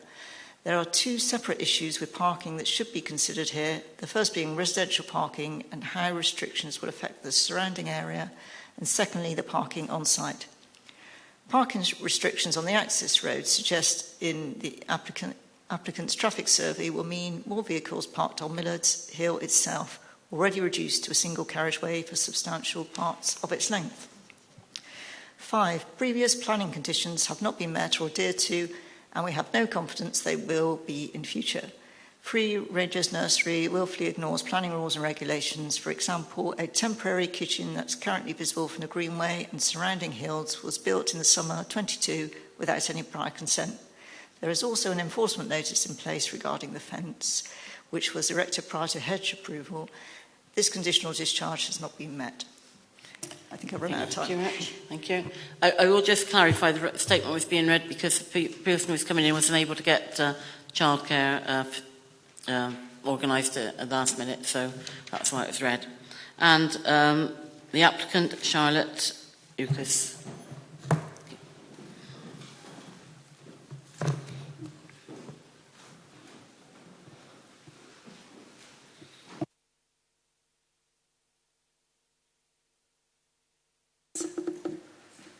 Can you hear me? Thank you very much for having me here today. So I'm going to start by introducing myself. I'm Charlotte. I live on the site. My brother and father have farmed there. My granddad has, and my granddad's uncle. So I love the site as well as our local residents as well, and I think it's important to highlight that fact. But the reason I'm here, I suppose, is to share the benefits of the educational setting that we have created over the last 10 years and what we hope to continue to create for Key Stage 1 children, which is referring to this application. So, to use my time wisely, I want to talk about mental health. I know in a report that came out at the beginning of this year, Baines have identified a huge mental health need within our primary school children, and that 66% of primary age children are reporting that they are unhappy and worried about life, whether that be the climate crisis, whether that be assessments. It's obviously a very complex issue. But we know that our approach helps children. We're a trauma-informed setting, and we are hugely engaged with nature connection. So we deliver the early years foundation stage outside predominantly, and we will continue to use that ethos if we're granted this application with children Key Stage 1 aged. So the next... actually, on that note, sorry about mental health, you might have heard that the first 5 years of life are crucial to brain development, and that even Princess Catherine this week has released a huge campaign over the focus of early years. And I've now got to move on because I've seen that go orange. The physical benefits as well. Post-COVID, we know that these children have huge problems, whether that be global delay, speech and language delay. We feel that our way of delivering education counteracts a highly technical world that these children are going to grow up in. Also, I know that Baines have a huge agenda with families with children with SEND, and that means special educational needs. Now, already we help 1 in 5 of our children have been identified as having need. That's as young as 2 years old, all the way up to the age they start school. And only this week we've had a phone call from the council to ask us to take on a child who is school-aged, who is not coping. So we are very proud to have a good relationship with the families in this area and with the council as well. And I've run out of time. Yeah, thank you very much. Do I sit down? Yes, yeah, go back to, thank you, Janet off. Thank you. So next bit is questions and answers, and then when we go to open the debate, I'll ask Ward Councillor Hughes to open the debate. But first of all, any questions and hopefully some answers for from the officer for councillors. Councillor Jackson. I'm somewhat spatially challenged, and I can't quite work out the dimensions of the footprint of the buildings and how they relate to these yurts, which I believe are in place, and how big they are. And the other question I've got is, I did ask yesterday, how far is this school from Long Vernal Primary School, Midsummer Norton, which is also a forest school and very much on the same sort of principles? So if I just grab the site location plan back up, which may be helpful. So, where's my cursor? So this is where the site is proposed. The other outdoor facilities are predominantly in the area surrounding in here. There's no actual physical school buildings to the east of the site. This would be the first one proposed. All of the school activity buildings outdoors are around here. You can kind of see them dotted about in the aerial photography, and the main school buildings here. And then in relation to the other schools in the location, I have a list of 4 schools which might be helpful. So Long Vernal Primary School is a forestry school, and that is 1.5 miles from the site. Welton Primary School is 0.6 miles from the site. Midsummer Norton Primary School, which also has forestry facilities, is 0.7 miles from the site, and St John's Church of England Primary School is 1.1 miles from the site. Long Vernal is 1.5 miles from the site. Thank you. I think many schools these days are encouraged primary schools to have a forest element to them, which is why there's so many. Councillor Bromley. Thank you, Chair. Yes, I just wondered, because I'm sorry if I've missed this, but is there any parking at all there for drop-offs, considering that as we've been told, the bus service isn't terribly reliable or very regular? Yeah, so there is quite a lot of parking on the site at the moment. This area here is predominantly used for parking, and this is the area which is proposed to be improved as part of an extant 2016 permission, which will facilitate the growth of students. The parking provision is considered to be acceptable in the instance of the additional 8 pupils for the site currently, and it is also considered to be acceptable provision should the extant permission come fully forward. Councillor Hounsell. In the statement that was read out, there was concern about the perimeter fence adjacent to the footpath. Can you reassure us that there's a secure boundary at that point? Yeah, so there are, so to get from the footpath into the site, there is a large gate which runs across this area here, and another gate which runs here. And I believe this gate is locked. Obviously, it is a classic rural gate, so you can climb over it, but there is a gate there. Thank you, Councillor Hodge. Yes, thank you. In relation to the presentation, one of the key issues here seems to be the conservation opinion and objection, not even a requirement for more information, and saying the scheme doesn't comply, doesn't preserve the setting of a list of buildings, and doesn't preserve or enhance the conservation area.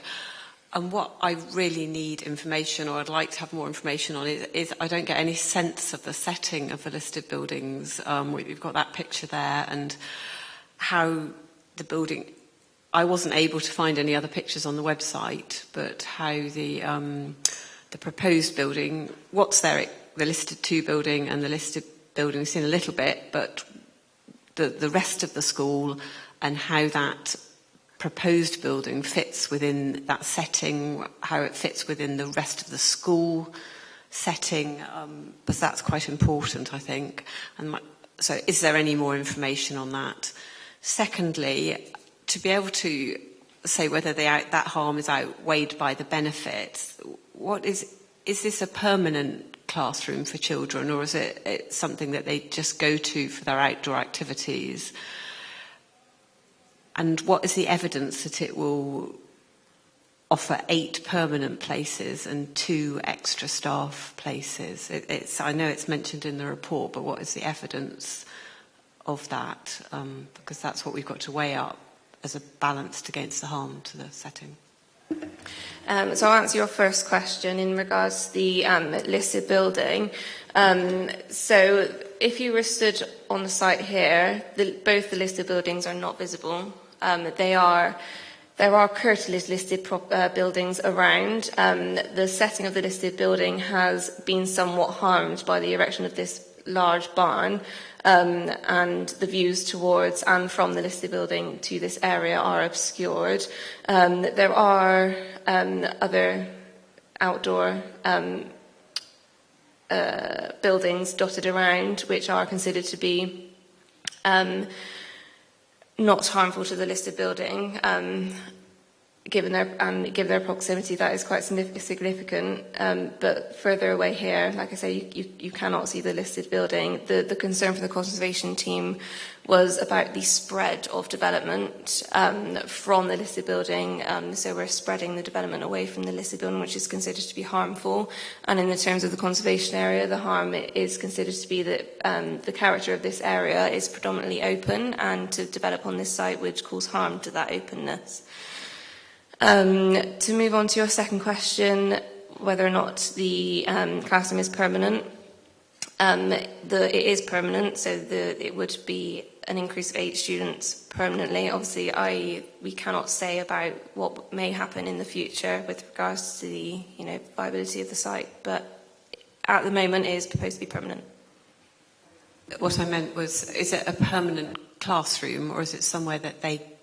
How do you know that there's going to be 8 extra pupils? Is that a classroom for 8 pupils, or does it mean that the school generally can take 8 more pupils and 2 more teachers, and then they go across to this new facility for a particular activity?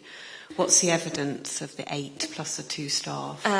So the latter part of your statement is correct. So this wouldn't be, a permanent classroom to be used just by one class. It would be additional outdoor facilities which would allow the school to expand. And is there evidence that, what's the evidence that's been submitted to you, that where does it come from, the 8 pupils, by having that extra space? Is there a document or that says if a school has a certain metres squared, it can then have more pupils? I don't think there's anything specific, but in the applicant's submission and the design and access statement, they do say that this would allow the capacity to expand, and that's what the decision is based on. So it's just based on their statement, but not underpinned with anything? Correct. Okay, thank you. Thank you. Councillor Jackson. Chair, there's another planning application in regard to this site which has just come in, and I wondered if the officer could indicate what part of that site is covered by this second application, which I believe is a retrospective. So the application that has been submitted and is live currently, that is a variation of condition following a 2021 consent. There is a condition for details of a fence to be submitted prior to the fence's erection. The fence was put in place without that condition first being discharged. So that application is now to change the wording of that condition along with the details of the fence to a compliance condition. That application has no material impact on this application today. Thank you. Any further questions? Councillor Jackson. It's not the appropriate time to ask this question, but I do think, could I ask if we could have a site visit? Well, I was just going to ask Councillor Hughes if you'd like to open the debate on the site, so as he sits in his ward. So, do you want to carry from that? Because I'll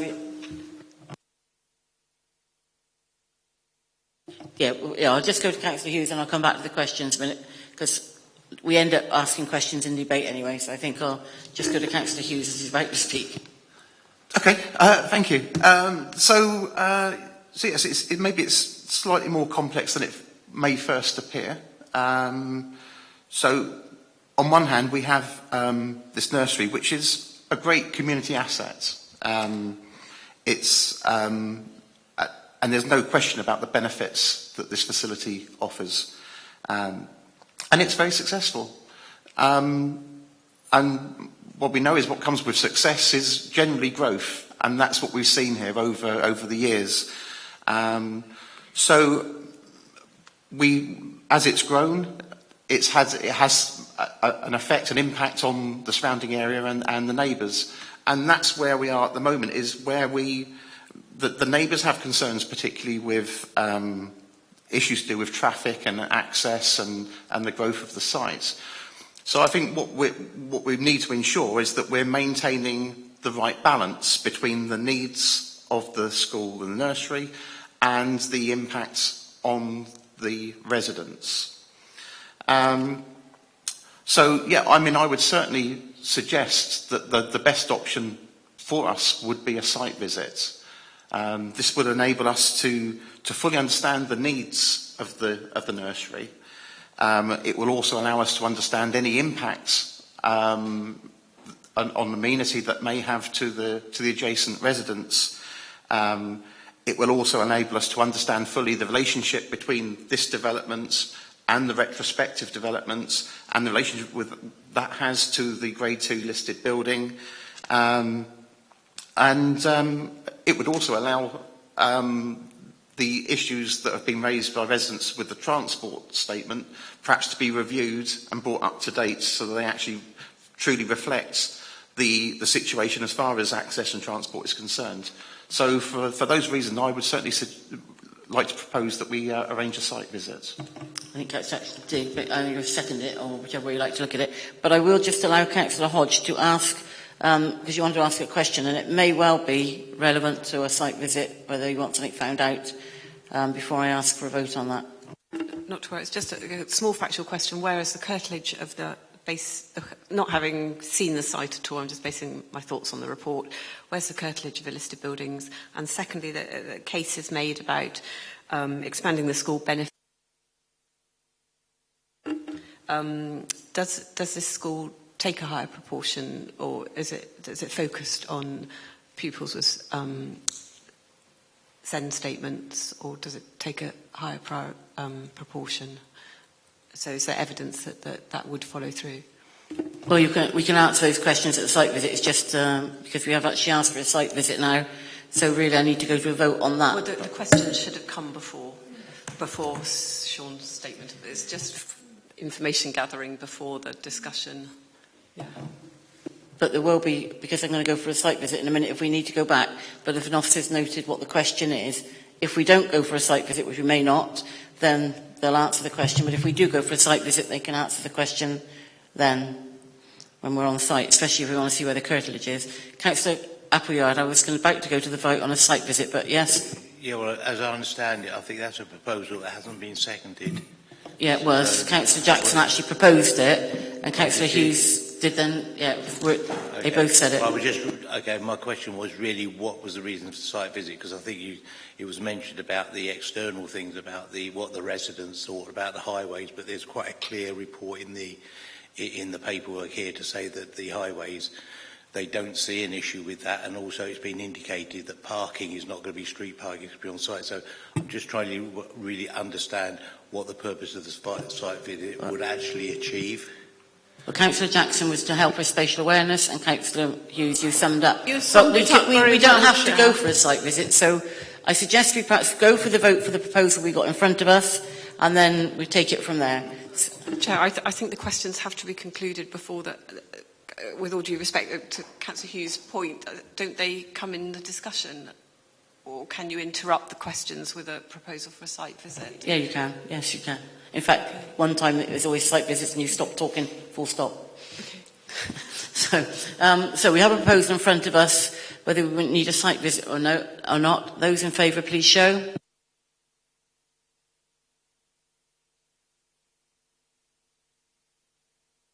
Sorry, those against? 2, and 2 abstentions. So there'll be a site visit. If there are any other questions you think of that you may wish the officer to then make sure Danielle's aware of them before the site visit. And that site visit will be, just looking to see the date of it, I'll probably have it in front of my nose here. Well, it'll be on the, must be about the 1st of March, or no, it'll be the day before that. It'll be the end of February then. It'll be on the Monday, anyway. Right, so that is another one that will be on the meeting in March. It comes back to us on March the 8th is the date it will come back to us.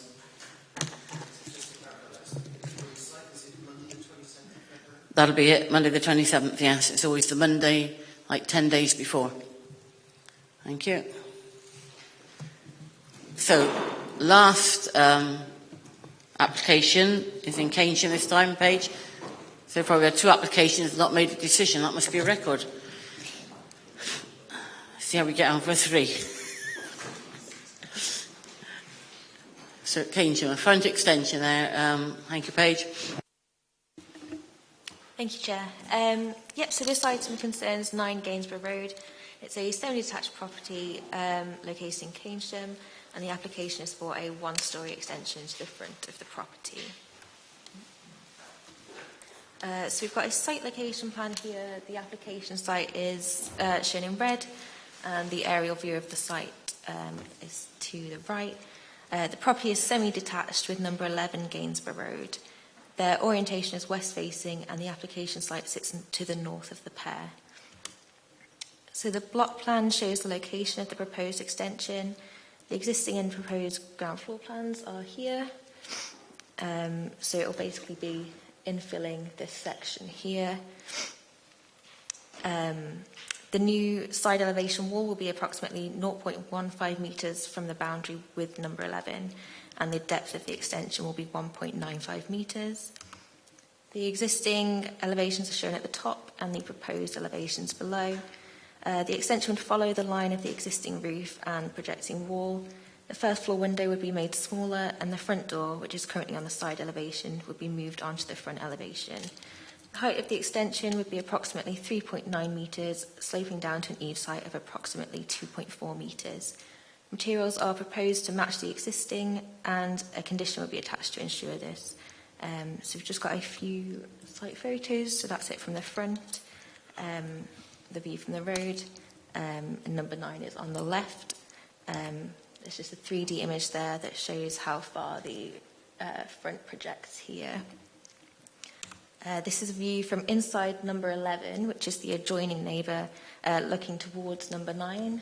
So the extension would be coming out here. And there's some photos from inside the application site as well, looking out. Officer recommendation is to permit this application for the reasons outlined in the committee report with the materials compliance condition. Happy to take any questions. Thank you. There are no speakers. Questions, first of all, Councillor Hounsell? I viewed the site this morning, obviously from outside, and I walked into the adjacent road, which is Reynolds Close, and I think it's number 22. I wonder if you could just bring up, so people can understand what I'm saying, the diagram that shows the road layout, so that we can see. Yes. Now, in number 22 in Reynolds Close, I think it's number 22, there's exactly what's being proposed for this house. In fact, there's even an additional extension. So my question is, the fact that there's a precedent of exactly the same extension having been approved in the past at number 22 Reynolds Close, is that a material consideration for this application? So I have made reference to the same application in the committee report, which, I've given weight to that, with it being a very, identical pair of houses. The fact that, obviously, the symmetry is disrupted, but it's not an unacceptable impact on the appearance and amenity. Thank you, Councillor Appleyard. No, sorry, my question is why this is in front of us, really. Councillor Bromley. Thank you, Chair. Yes, so following on from Councillor Hansell's point, are there other houses on Gainsborough Road which also have had this similar kind of extension? Not on Gainsborough Road, no. Councillor Hodge. Sorry, the question of precedent, I'm not sure. When we had the House of the Tyning in Widdicombe, and it was going to have a first floor possible elevation that filled in the gap, and I'm sure we were told at that time that if we permit the application, it doesn't set a precedent, and yet have I recalled that incorrectly? And second, I wouldn't mind having another closer look at more slowly at those photos of where the extension is going to be. Thank you, Chair. If I just come in on that first question, there's no precedent in planning law in the legal sense. The planning committee, the decision taker, aren't bound legally to follow exactly a previous decision. So there's no precedent in that sense. But there is, in a sort of informal sense, clearly if we've approved something previously we found it to be acceptable and it's clear after it's been constructed that it's been compliant with policy, there's been no significant adverse impacts, that is a material consideration. So looking at that picture, can I just be clear, so it's the house on the right-hand side, the left-hand side being developed, yep, and it will come out across a bit of grass to the other properties. How far out will it come, the extension? So it follows the line of the where this is here. So that's an area of hard standing mostly. Yeah. So it basically comes to the edge of the window, which will be about 0.15 metres from the actual boundary with next door. So there'll be some of this brick wall remaining. So which direction is the sun in direction? Is it? So isn't there something about residential amenity and creating a tunnel, which we've had quite a lot on the back of properties, when you do an extension on the back of a property, and I can't remember what the wording is, when we've had terraced houses with extensions that have created a tunnel-like effect for the remaining bit of the property. So the next door neighbour their front room will be enclosed both sides with walls, will it not? Yeah, so it will be recessed. If I just go back to the block plan, so these are west facing, so the sun will be coming from the south down here. So it sets to the left. Yeah, it sets to the west over here. Obviously rises over here. Yeah, but there'll be no direct sunlight from the north. Okay, thank you. Okay, Councillor Appleyard. Well, while we're here where we are, in your assessment, and I've seen a photo of the one that was referred to around the corner, and it sits right in there. Is there a consideration to light to or view from the one that's not had that infill? Because that's basically what it is. Is that a consideration, or does it seem to be acceptable? Sorry, is that a consideration in mine or the one? Yeah, I mean, I would think there would be concern for the neighbour initially that having something arrive there, they've enjoyed a line of sight previously, and I can see what the applicant's doing. They're squaring off their property.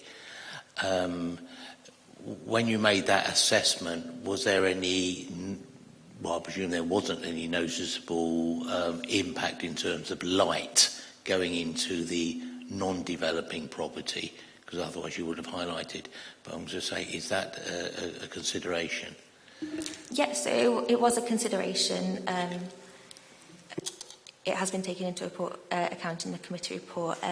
So my judgment was that because it's placed to the north and it's a fairly modest depth, that the impact wouldn't be so significant as to warrant refusal. Thank you, Councillor Jackson.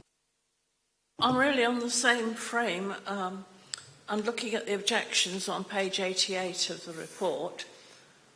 I can't quite work out if this extension is built, is this going to affect the sunlight or the amenity of number 11? You showed us a nice view out of their window, which that was very helpful, but I wasn't entirely sure what would be the effect into their window after the extension was built. And secondly, would I be right in thinking that in planning law there's absolutely no reason, or any other sort of law, why the number 9 couldn't just put a 6-foot fence up right along, that there isn't actually anything to protect the urban design of this road?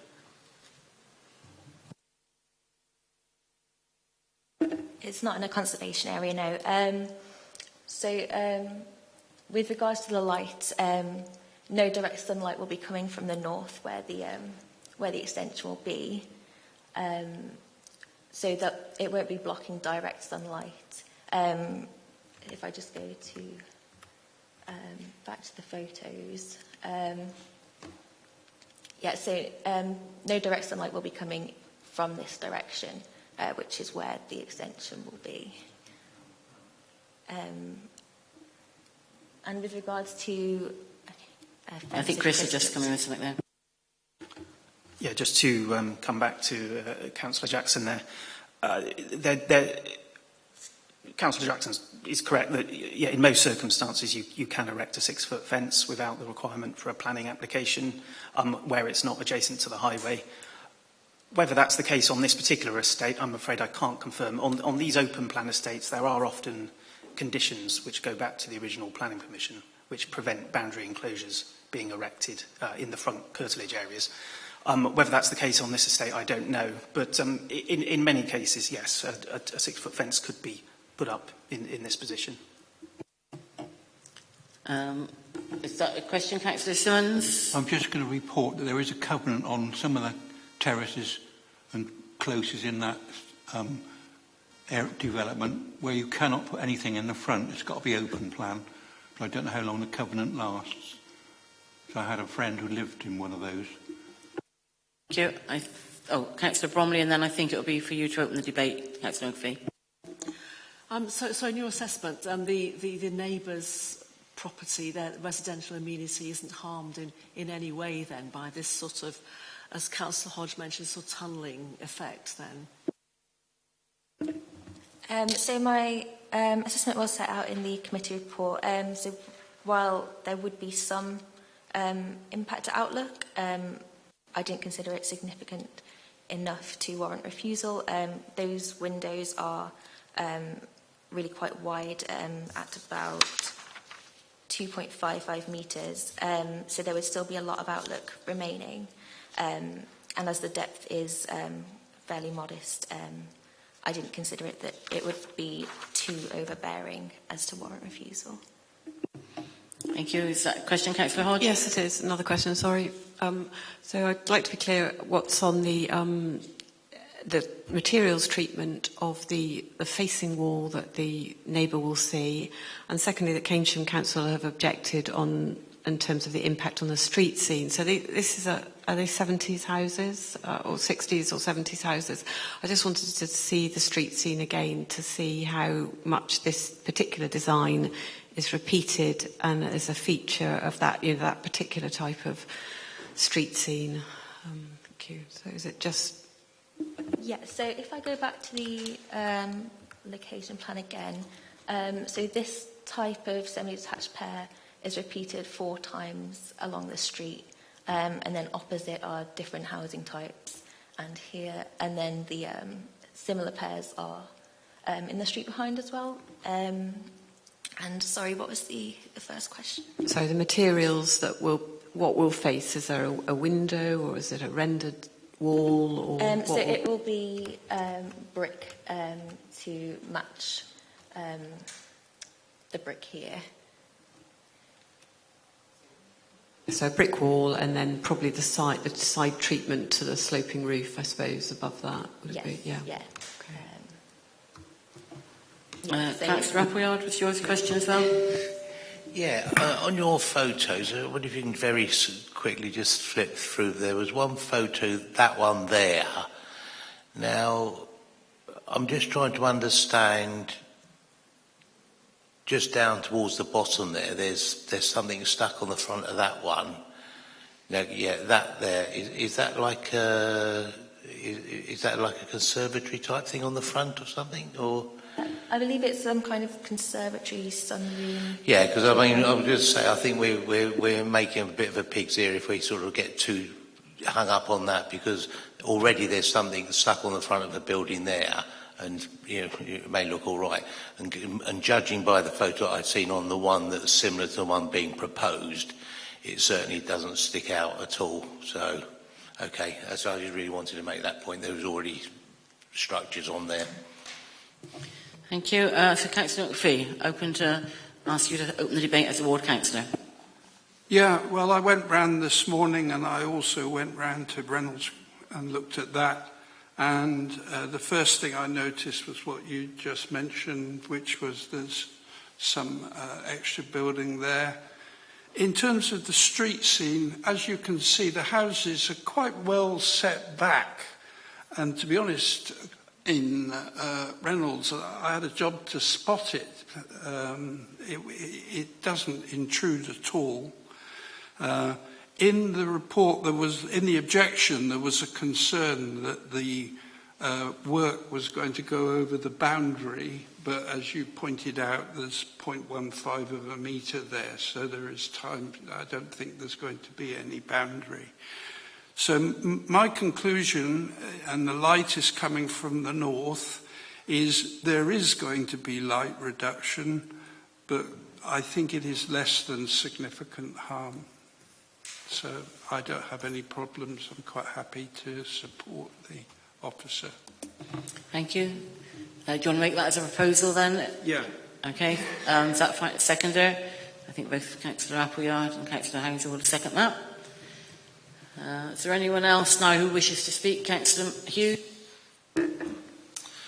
Yeah, I still have some concerns about it, I'll be honest. Not so, light's one aspect, but view is a second. And changing your view from a 45-degree angle, or from a 90-degree angle to a 45-degree angle, is quite significant. That's just a rough guess. I haven't measured it.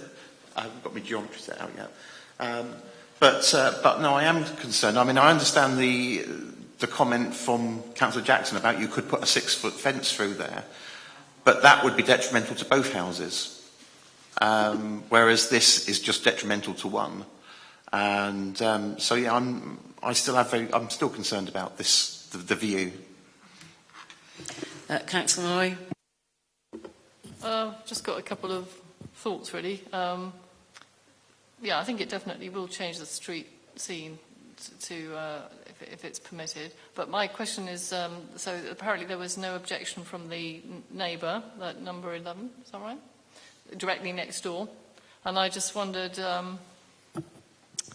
have the local councillors actually, have you spoken to the person there? So that was one question. And then the other thought, which is just a thought I'm putting out there, is that if this is approved and it goes ahead,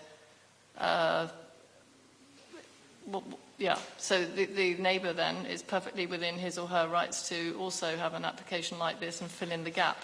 So then they would actually match, wouldn't they?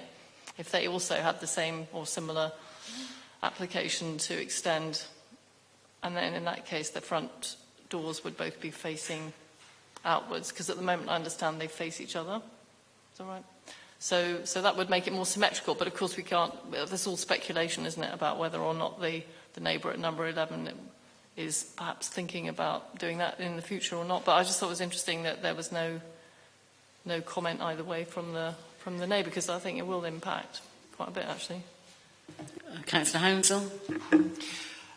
As you see from the photograph there, the layout of the original two dwellings is, as Councillor McPhee pointed out, first of all, it's well set back from the road.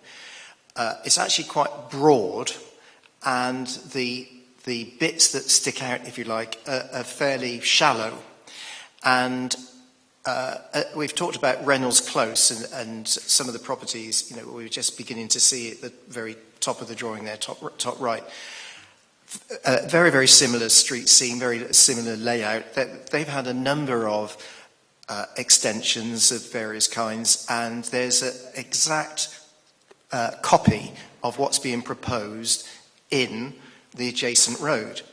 And as Councillor McPhee said, it was actually quite difficult to see. It took me a while to look around and actually spot it myself. So it's not something that's intrusive. So my judgment is that there is some harm to the amenity of the neighbour, but not, as the officer says, not significant. And I would be keen to permit, as the officer recommends. Thank you, Councillor Jackson. I'm sorry, Chair. On page 88 of the papers, we've got the objections. The Keynsham Town Council object on the grounds that it's inappropriate on the front of the building, changing the shape and style of the existing house and spoiling the street scene. And this is the point. The proposal is contrary to Baines Council placemaking policy D1B and does not contribute to the distinctiveness and identity of the street. And then there's one objection has been received, which deals with this question of light reduction, which we've said, the fact it will introduce asymmetry, but actually the other two objections are on construction method and whether that will harm number 11. And I do wonder actually if we're going to approve this, there shouldn't be a condition about construction method so that it doesn't impinge upon the neighbour and undermine their foundations and so on. But the objections are there. We should always listen to what a town council says. And they could have come today to speak as well. They would have been informed of today's meetings. They could have come to speak as well of their objections. Councillor, just to answer that question about the last little bit you asked, Chris will just come in on that. Just to clarify your question, Councillor Jackson, were you asking whether a condition could be imposed regarding construction? I assume you're referring to a construction management plan where we would ask the applicant to submit details of delivery times for materials and working hours and all the rest of it. Is that what you're referring to? Chair, the committee could put that condition on. We wouldn't normally put that condition on for a very small scale domestic extension. My view is that would be over the top and a bit too onerous, really. But the committee could put that condition on if they so wished. Thank you. So I don't think there's anyone else to speak, and we have a proposal in front of us to accept the officer's recommendation as printed. Is that correct? And seconded. And they wish to change it. So all those in favour, and I've got the right word in this time, please show. 7.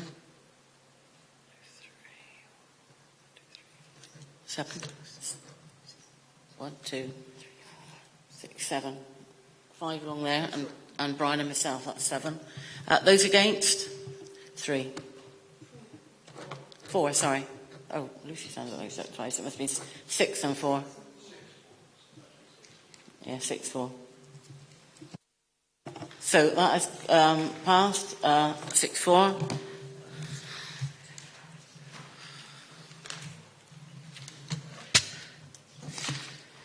And so, last little bit then, any questions on the appeals report? Or any comments or anything like that? Yeah.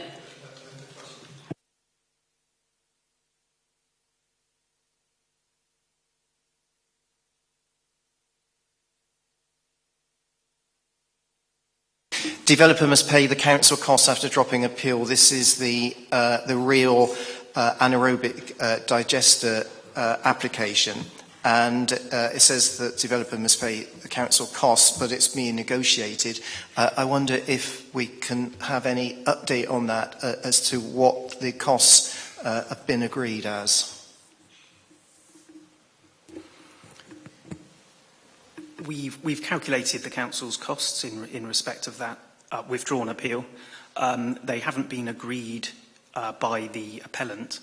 We've contacted the appellant.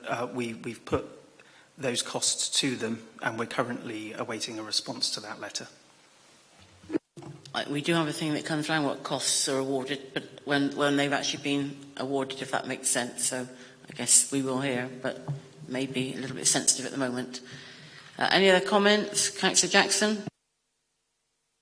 On page 106, where we're looking at the Ombudsman's complaints, and I mean the complaints that refer to the Ombudsman, we've got a complaint. I wondered if officers were able to indicate roughly what it concerned. That's my first question.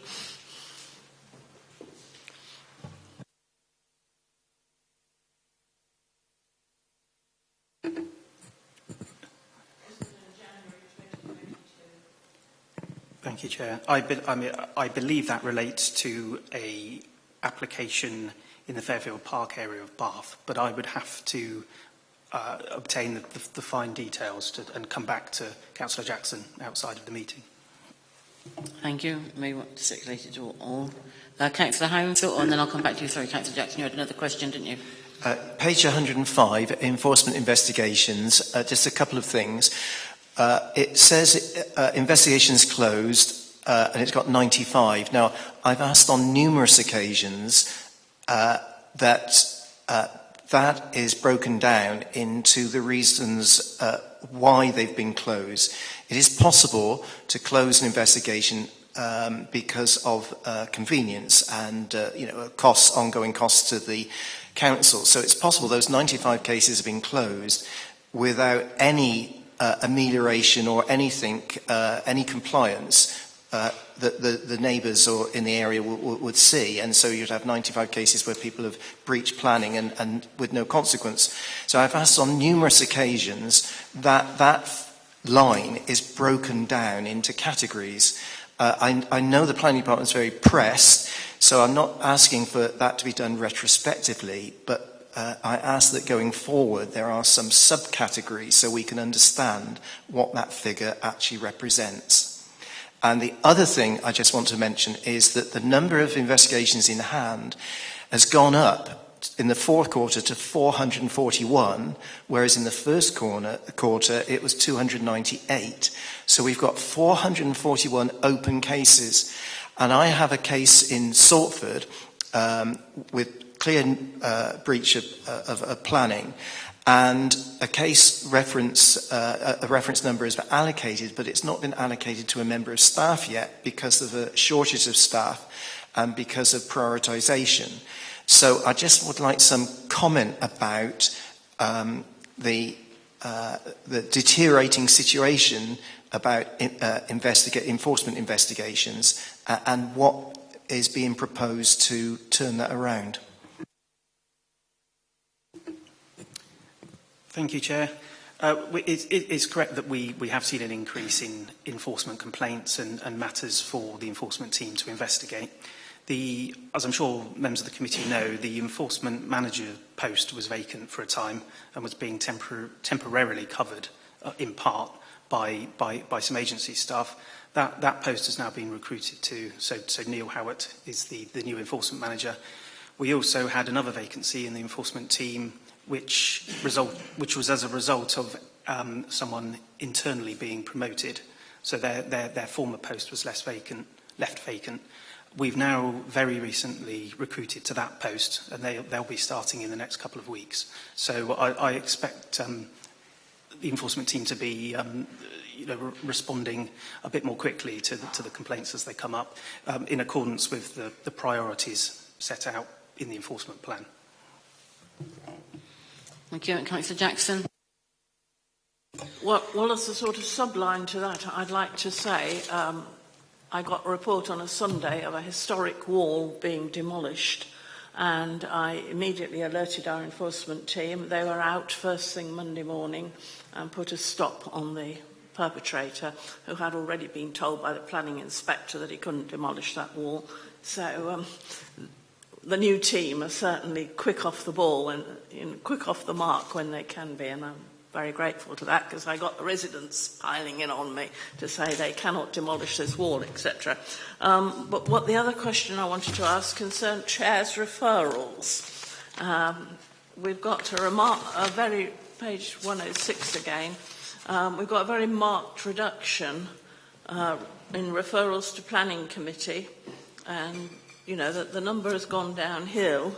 And as you know, I am somewhat grieved about one that has not come in today. And I was just wondering why that was that we got this Without going to look at them all, reduction. I can tell you quite a few we see are actually to do with student HMOs. And as you know, there's quite clear policy criteria what can and can't come to committee. But I understand why ward councillors ask for them. I can't say they're all that, because they won't be. But I am notice that there are a significant number that come are HMOs, but they're actually policy compliant. And we know from the past when we then take them if we refuse them, then they go to appeal and they get costs. So I can't say that's all. It won't be all of them. The one I think you're talking about today is slowly working its way through. Is a reminder for councillors, ward councillors, to get requests in on time and follow the rules, because that is also one of the reasons sometimes. But they won't get to us, actually. They don't get to us, so if that's the case. So the one you're talking about hasn't got to us yet. But you've been copied into it. Yeah, but we haven't had the reports. We haven't had a report. Right. It has to go to the offices, and then a report is written for the chairman and myself to look at. And so we haven't had a report yet. So they can take a while. The mistake we all make, and we need to think about this one. A planning application comes in our ward, and we think, yeah, great, fine, obvious, permit or whatever it is. Or conversely, the other way around, it looks so terrible you think the officer's bound to refuse it. And then suddenly you find that actually the officer didn't agree with you, and there are some reasons why it's the contrary decision, and they've informed the applicant, and the applicant has telephoned you, and you've missed the deadline. I think we sometimes make assumptions that we shouldn't do. But it might increase the officer's work, of course, if we fire in everything that we think's a bit iffy. Right, is there any more questions on anything? Councillor Hughes? Sorry, just a comment that I've had from several residents regarding the planning committee. There's a lot of concern about the lack of notice they get of applications coming to the committee, particularly as our committee sits during the day, whereas others like Mendip sit in the evening. And they feel they need as much notice as possible, because if they have to make childcare provisions and such like, only having a week or so's notice that something's coming into this committee. So is there any way that we can extend that, perhaps a month of notice to allow that? I would like to second that point, because I had an application in the summer holidays where both the affected applicant was on holiday in another country. It was an application that was all about residential amenity, and that they couldn't attend because they were on holiday. They were only given 12 days notice, and I wrote repeatedly requesting that they were given more notice. we didn't have much on the agenda for the subsequent 3 meetings, and it proceeded whilst I was on holiday and they were on holiday, and we were both only given 12 days notice. So I think it should be a minimum of 2 weeks. Yeah. You might be. There is a time when there's a legal turnaround, isn't there, where we have to. So the papers, are they produced so many days beforehand? I mean, what we do. We produce it as soon as we get them, probably within 48 hours. I will turn mine around, well, usually within 24 and 48. It's when it gets the next stage on. We were talking about when the officers make a decision what they're going to do with it, yes? No, when councillors and residents are notified that their application is coming to committee, is that the point? Yeah, you're talking about the time span between when an officer's made a decision, what's going to happen to it, and how long before an applicant knows, or the person knows. No, it's because the officer makes a decision, then you decide whether it's... It doesn't work like that, no. We have a report, make a recommendation, and then the officer decides what they want to do with our recommendation. I will be honest, they follow our recommendation, but we have a chair's report, which we make a recommendation on, which I presume you read each time.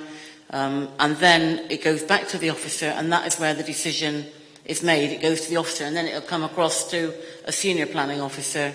So we're not the last. No, bit. I'm sorry, it wasn't to Chris. It's just saying the interval between it going to the officer is too short, because the officer then might decide it's coming into that committee in a week's time, the next one. It should be a bit further down the line. Yeah, well, they can take it. Officers can take it away, but there is a turnaround time, I think, before papers are out. There's only a certain time. Is there anything else, Councillor Jackson? Just have a bit of clarification, please, Chair. When you get a situation where the officer decides one way and the parish council is diametrically opposed to whatever that decision is, I had sort of thought that in that situation it would be a chair's referral and a possible committee. Is that correct? It is, provided there's planning reasons given. Yes, that is automatically what happens. Yeah. Any other questions? No. Right. I think we've closed the meeting. We've got a site visit on the 27th. Next time back here on the 8th of March, and hopefully Sue's recovered by then. Thank you. Bye.